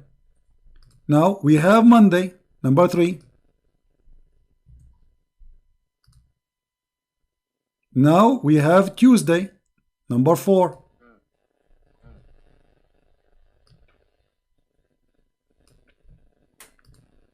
Now we have Wednesday, number 5. Now we have Thursday, number 6. And now we have a Friday, number 7. For Adam was created a Friday afternoon. Okay, now let me explain, and please, just give me 1 minute. Do not interrupt me, please. Go ahead. Okay, the Quran and the Hadith say that the 7 heavens was created in 2 days, and the earth in 4 days. Hold on. Don't change the topic now. Hold on. We are talking about the 6 days. So why you made me count the days? Why you made me count the days? Why you change the topic? Is it 7 days or 6 days? Wallahi, I will explain to you if you just let me finish. No problem. But does it count here 7 days? Yes or no? Okay, this hadith is talking about the 4 days of the earth. Is spreading the animals and creating Adam and creating the sun and the moon. Are they part of the creation of the earth in 4 days mentioned in the Quran? My friend, did your prophet says he created the last thing Friday, Adam? Yes or no? Yes, but this is not referring to the creation of the earth in 4 days. No problem, but did Allah finish His creation in 6 days or 7 days? 6. Okay, but here it says that Allah is still working in Friday, and He created the Mr. Big Bang. You said to me Big Bang, right? It says a Friday afternoon and night. Okay, let me explain. Here, the hadith talks about creating the earth in 4 days. It says he created the earth on Saturday and created the mountains on Sunday and created the trees on Monday, and He created everything else on Tuesday. So these are 4 days. Creating the earth, creating the sun and the moon on Wednesday. This is not part of the earth, and causing animals to spread is not part of the earth. And Adam is also not part of the earth. So what are you talking about? But Adam is not part of the earth. He is part of the heaven and the sky. My friend, causing animals to spread is also not part of the creation. The sun and moon. Really? So who is the one who created? So did He create the? When you say the spread, does that mean He created the animals, or He did not create the animals? doesn't matter. Do not change. No, it matters. It's a creation. So you are lying again. So Allah here, Muhammad aka Allah, he is saying it is 7 days. And by the way, you said to me the Big Bang. Does the Big Bang believe in the Friday afternoon? The scientists, they say that there is Saturday and Sunday and Monday, and Adam was created on Friday afternoon. That's what the Big Bang people say. Listen, the Quran says that the earth is created in 4 days. Yes, it's causing animals to spread in the sun. Okay, hold on. The Quran doesn't. The Quran doesn't say that. The Quran says that Allah created the earth in 2 days. No, listen. Let me get you busted. The Quran says Allah created the earth in 2 days, and then He created whatever in the top of the earth in 4 days. Yes or no? This is referring to the 4 days in one period at the same time. How you know that? If it is the same time, why He is dividing it? Listen, because the hadith confirms. Okay, no problem. You know what? I will go with you. I'm trying to get away. Let us make it simple. Which one Allah created first, the trees or the stars? Give me an answer, final answer. Trees or stars?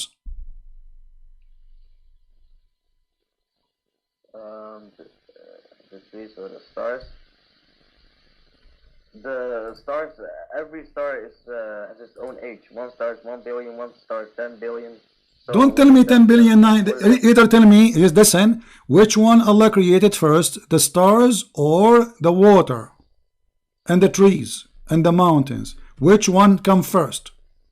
See, you're changing topic again. Because I'm not. This is the topic. We are talking about this for the last hour, my friend. What changed the topic? What Allah created first, the stars or the water, the tree and the mountain? Those are in the earth, water, tree, mountains. Which one Allah created first? You keep changing topic, man. We are not changing topic. This is the topic. What's wrong with you? This is the topic. We are talking about this for the last hour. You are saying I'm changing. Which one Allah created? You are afraid to answer. No, I'm not afraid. Okay, give me the answer then. You are a Muslim. You are a Muhammadan who worship Muhammad, who kiss a black stone, who go around the stone. Can you tell me please which one Allah created first, the stars or the water and the tree and the mountains? Please. Final answer. No games. Habibi, just why need Habibi? Why you don't tell me? Is it a problem? It's a problem, obviously, because there's a contradiction. Which one Allah created first, the stars or water and trees and mountains? Let me read the sources first. No, don't tell me. We are reading this for the last hour and you are playing games. I want a final answer. You are playing games. Which one Allah created first, stars or water, trees and mountains? First of all, if Allah says, then He created the stars, that would have been that would have been, if Allah says He created all the stars in the same period, that would have been a mistake, because every star. My friend, don't tell me mistakes. I want the correct answer. Forget about the mistakes. I want the correct answer. Which one Allah created first, the stars, which is in heaven, or the water, the tree, and the mountains? Stars. Okay, guys, did he say the stars? Thank you very much. The stars was created first. But if we go in the Quran, we see that the last thing after Allah He finished the earth, it was the stars. Not what you are saying. Here we go. No, it doesn't. No, don't play games. Everybody is laughing at you, my friend. Everybody is laughing at you.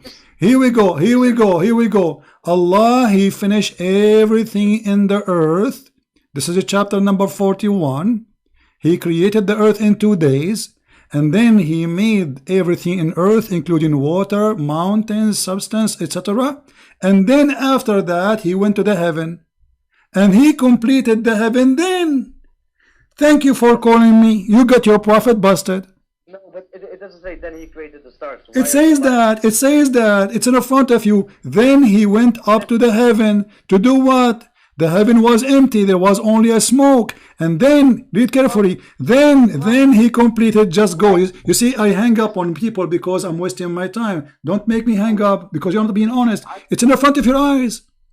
Okay, let me explain. You're not letting me explain.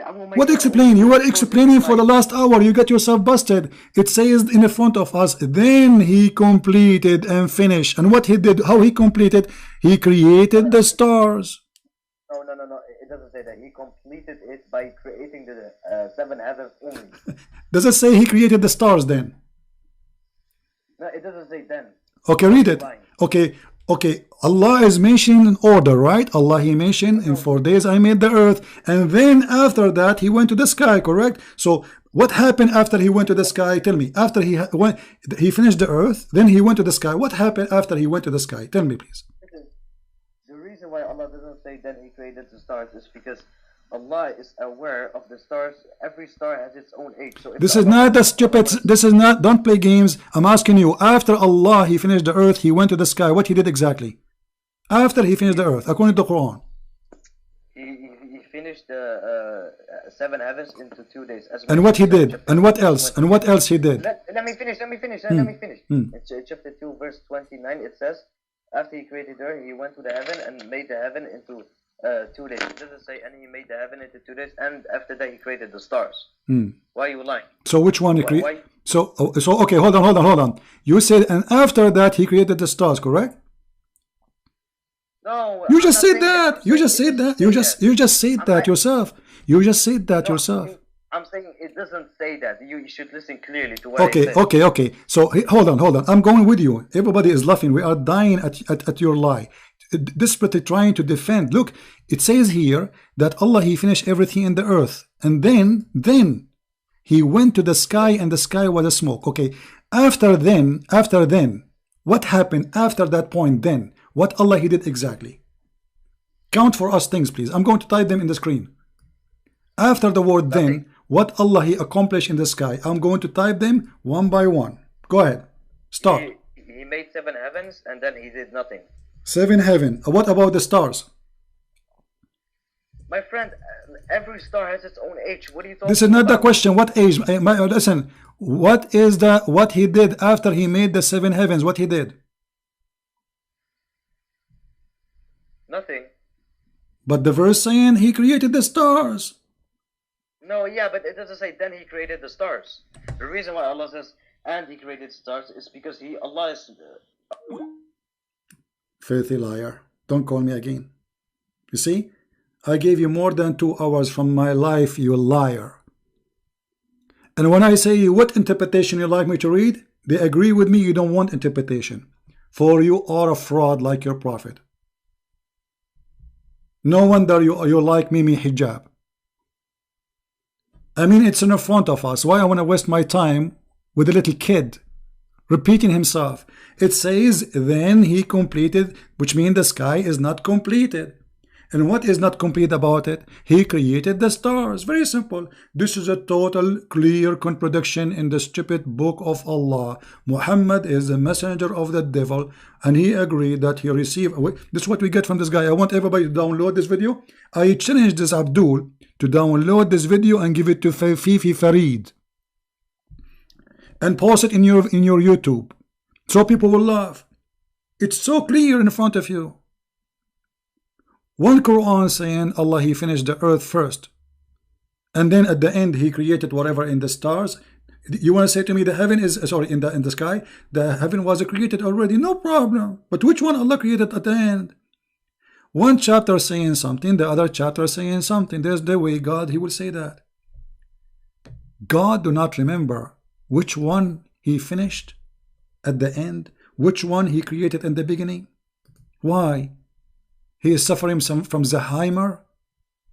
He don't remember.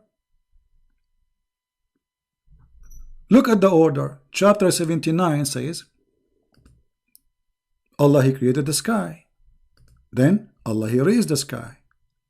Then Allah, the liar, he said here, this is not the day and night. We open every interpretation. They say it's the day and the night. It's even they says in Arabic laylaha وَأَخْرَجَ ضُحَاهَا, and here it's day. And after that, so when the earth he start working in it, after he made the day and the night, after, which means after the stars is created. But here, after that, he start working in the earth. After that, he created the water. After that, he put the mountains. In chapter 41, the order is totally the opposite.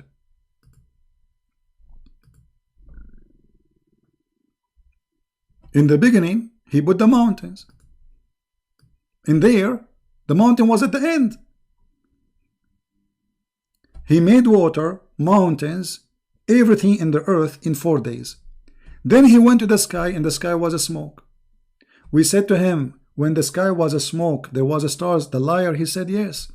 But the verse says, then he completed and finished them. He's a creation, so he's a creating still. What he is doing?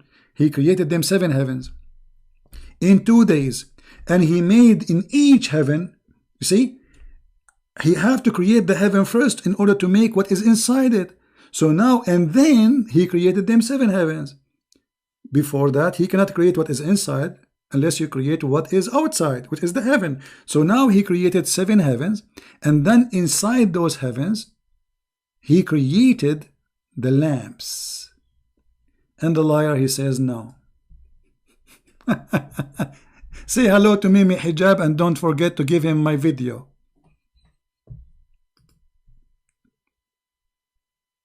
Coward. No dignity. People are laughing at you, and those videos are priceless. And Big Bang, a Muslim, he believes in the Big Bang. Muhammad, he says Saturday he created the clay. This is Big Bang. The light was created in Wednesday. This is Big Bang. The Big Bang is you. The big scam, the big fraud. This is the Big Bang you have. It's a Big Bang in your head. No, we will not take more calls, and that's enough for today. I lost my voice. I apologize.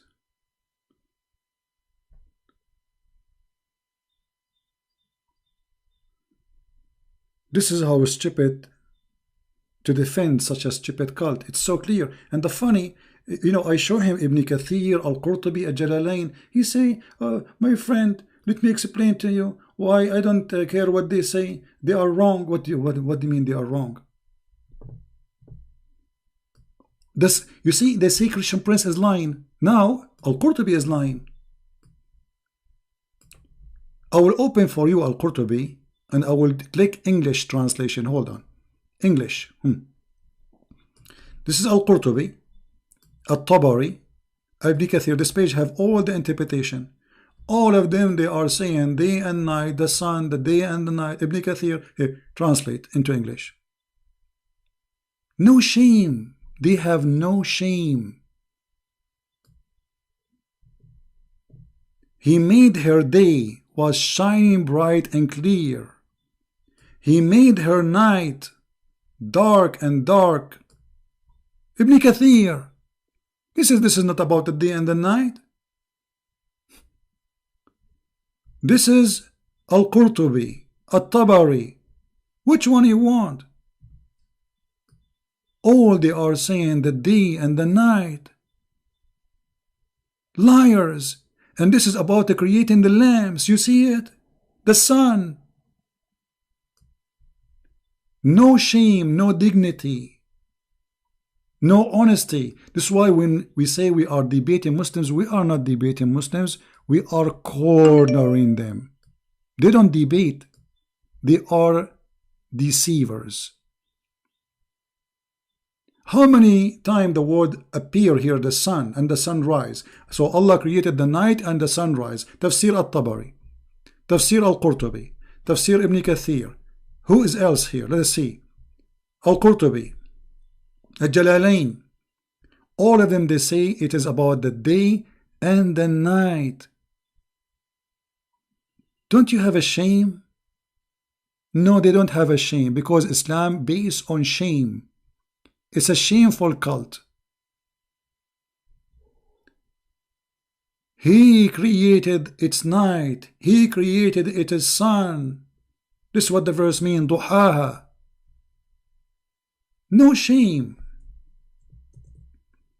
And the poor me is spending the time trying to, like, say to myself, maybe this guy, he do not know what he's talking about. Have patience. No, he speak Arabic.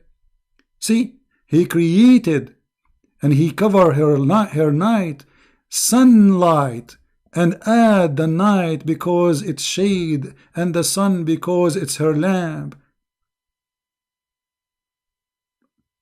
At-Tabari, Ibn Kathir, Al-Jalalain, all of them, they are lying like Christian Prince, brother. Christian Prince is lying to us. You see this, how many times the sun appear in the interpretation?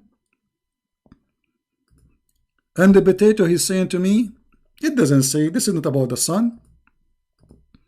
Every single scholar agree with me.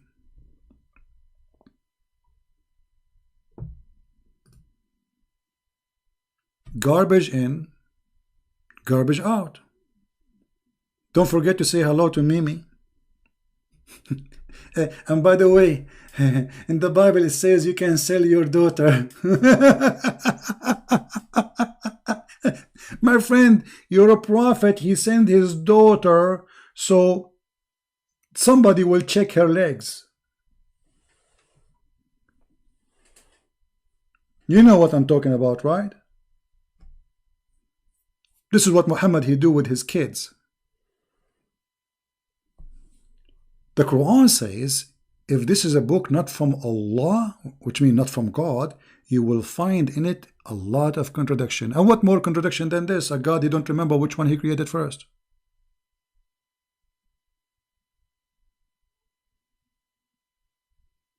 I always delete my videos because they flag me, you know.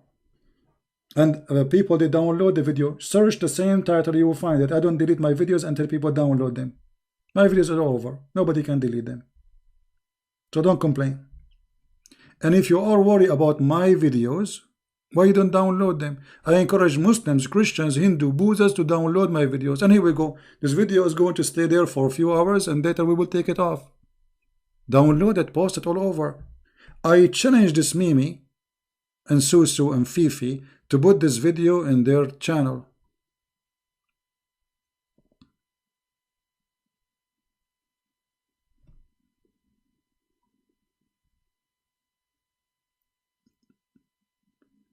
And I like what he said, by the way. He said he agree that the prophet, he received satanic verses. Mimi Hijab, he said this story is fabricated.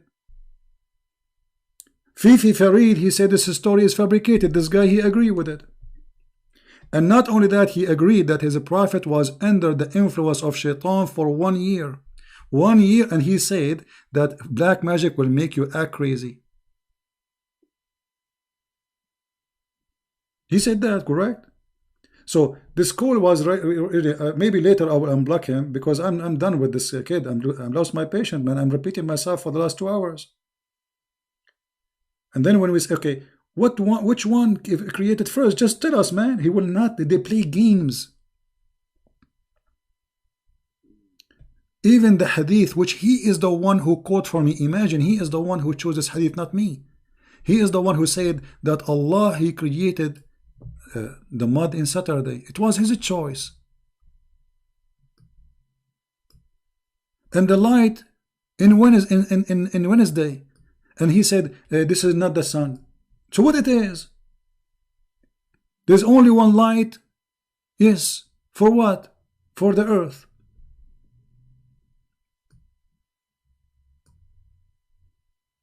Crazy people. And not only that, by the way, do you remember that the funny Didat, he was saying to a Christian minister, the Bible says that God, your God, he created the light in Wednesday. So the earth was in darkness for all those days. The idiot Didat. If Didat was in front of me, I will smash him. Because his prophet, he is adopting what it says in the Bible, that it was in the 4th day. As you see it in front of you, Wednesday.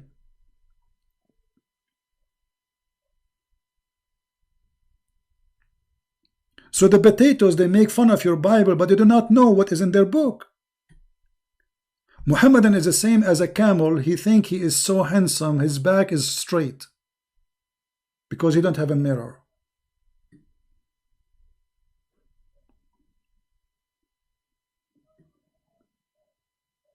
Do you see it? Go and watch the video of Deedat making fun of the Bible, teaching that God, he created the sun in Wednesday. And by the way, God in the Bible says, the first thing he said, let be light, and light was. Which means light exists before he created the sun. Let be light.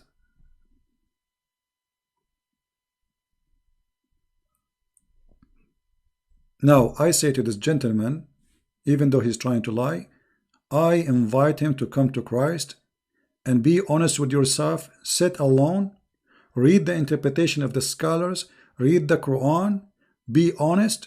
If you are really a real man, you will leave Islam immediately, because I and you saw the proofs so clearly. I understand you are trying to defend your cult, no problem. You feel like you are offended because Islam is stupid, no problem.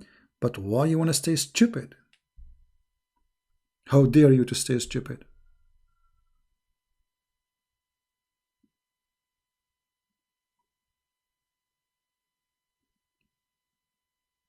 Very simple way to prove Islam to be. And look what we learned today from this call. This call is very important, by the way. I want everybody to, because this guy, I think he was going later to tell Mimi Hijab and Farid, called the Christian Prince, and I got him busted.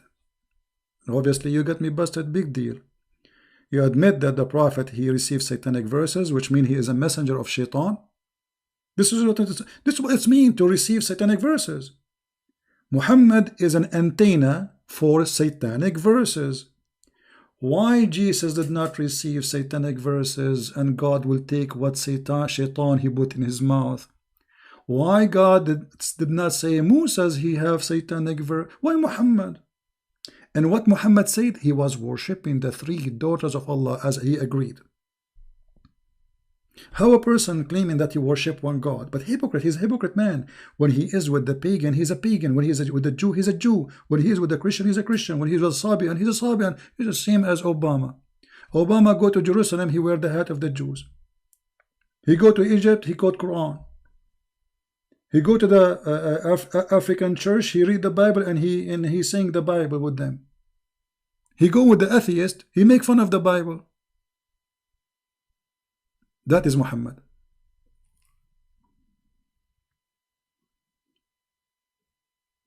You deleted the video. I raided. What raided mean? Abdul Potato Mahd. What video you raided? What does that mean? Delete the video I raided. What does that mean? All my videos are there. Search for the title. It's in the internet. You are potato. And here we fry you. Will you delete? I delete all the videos. Don't you see? If I am not deleting my videos, I should have now tens of thousands in my channel. That's why I keep saying, download my videos. And I challenge the Muslims to download my videos and post them in their channels. Let us see how many people will say Christian Prince is lying. Especially this call. This guy, he was, you know, thinking that he can do something. And thank you, Lord. He got himself. Let me explain to you. Every star has his own age. Allah, he finished all the stars in one time, you idiot. In one day. What age? In one day. Age what? And what does have to do even with the topic? The question was, when he created the stars, before or after? They have different age, they have different height, some they are youth, some of them they are old.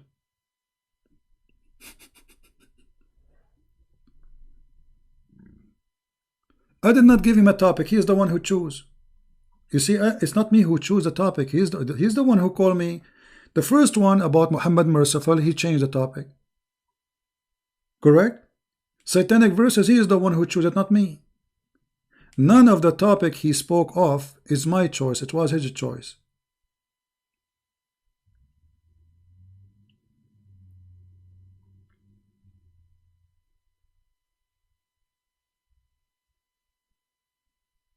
If you are the person who call me and you are prepared with the choices of topic, and this has happened, what if you are not prepared? But you know, I'm so happy that he called me. Actually, I should not hang up on him, but I lost my patience.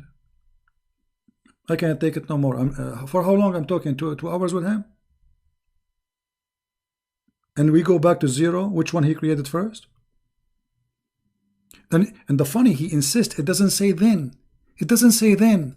Look, it doesn't say then. It's in front of you. Are you mentally ill?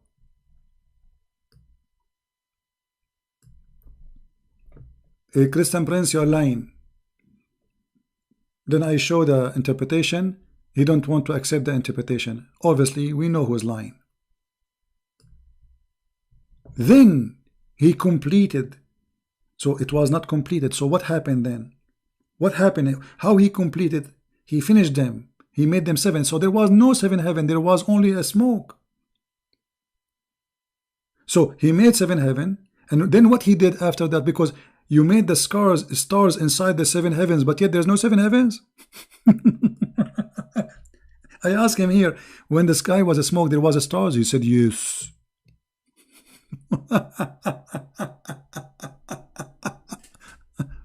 Anyway, guys, I want to say thank you. You see, I lost my day. Look, I have, it's like almost, man, it's almost 3 o'clock now. So I want to say thank you for being here. Please download the videos, because the Muslims, they will fight those videos and they will try to take them down. Download it. All videos I make, any videos, feel free. All my videos are made for you, not for me. I do not need videos. I'm not really interested in them. I made them for you so you guys can learn. Download it and share it. And if you speak the different language, I'll subtitle. You can cut this video from, like, if you want to make just if we can call it a debate, I don't call it. Those are kids. They are kids, literally kids. You see, a person who have knowledge, he will not say what this guy he said. Why? Because denying what the hadith is saying is stupidity. Denying what your prophet is saying is stupidity. I show him Sahih hadith. He don't want to accept it. Al-Bukhari, he don't want to accept it. This is the sign of weakness. You show me the Bible, I don't say I'm not going to accept it. So when they feel that they are under a threat, they go in denial. The threat of Islam being exposed. So suddenly we refuse what Muhammad said. We refuse what Al-Bukhari said. We refuse what At-Tabari, Al-Qurtubi, Al-Jalalain. All of them, they are scumbag. And Christian Prince is a liar. Garbage in, garbage out. Thank you guys for being here. May the Lord bless you. I'm losing my voice. And thank God we did not lose the internet. Will be embarrassing if we lose the internet. The guy, he will say, I called Christian Prince and brother and sister, I called the Christian Prince, and you believe it or not, he hung up and he ran away. And he claimed he lost his internet. Honestly, I was afraid, because I was losing my internet many times during the broadcast, right? I was afraid I will lose the internet. Then they will go and say, they ran from Christian Prince. Christian Prince, he ran away from me. Run away, run. What a potato cult. Anyway, thank you guys. Again, Christ is Lord. Islam is false. And it was a wonderful morning to have a cup of coffee with you. And now it's time for lunch. And nobody here is to cook for me. Unbelievable. Okay, I'm going to slaughter an egg again. You know, the fastest, the easiest, and the best friend for a single man. Break an egg. As simple as that. Thank you, and see you soon. Take care.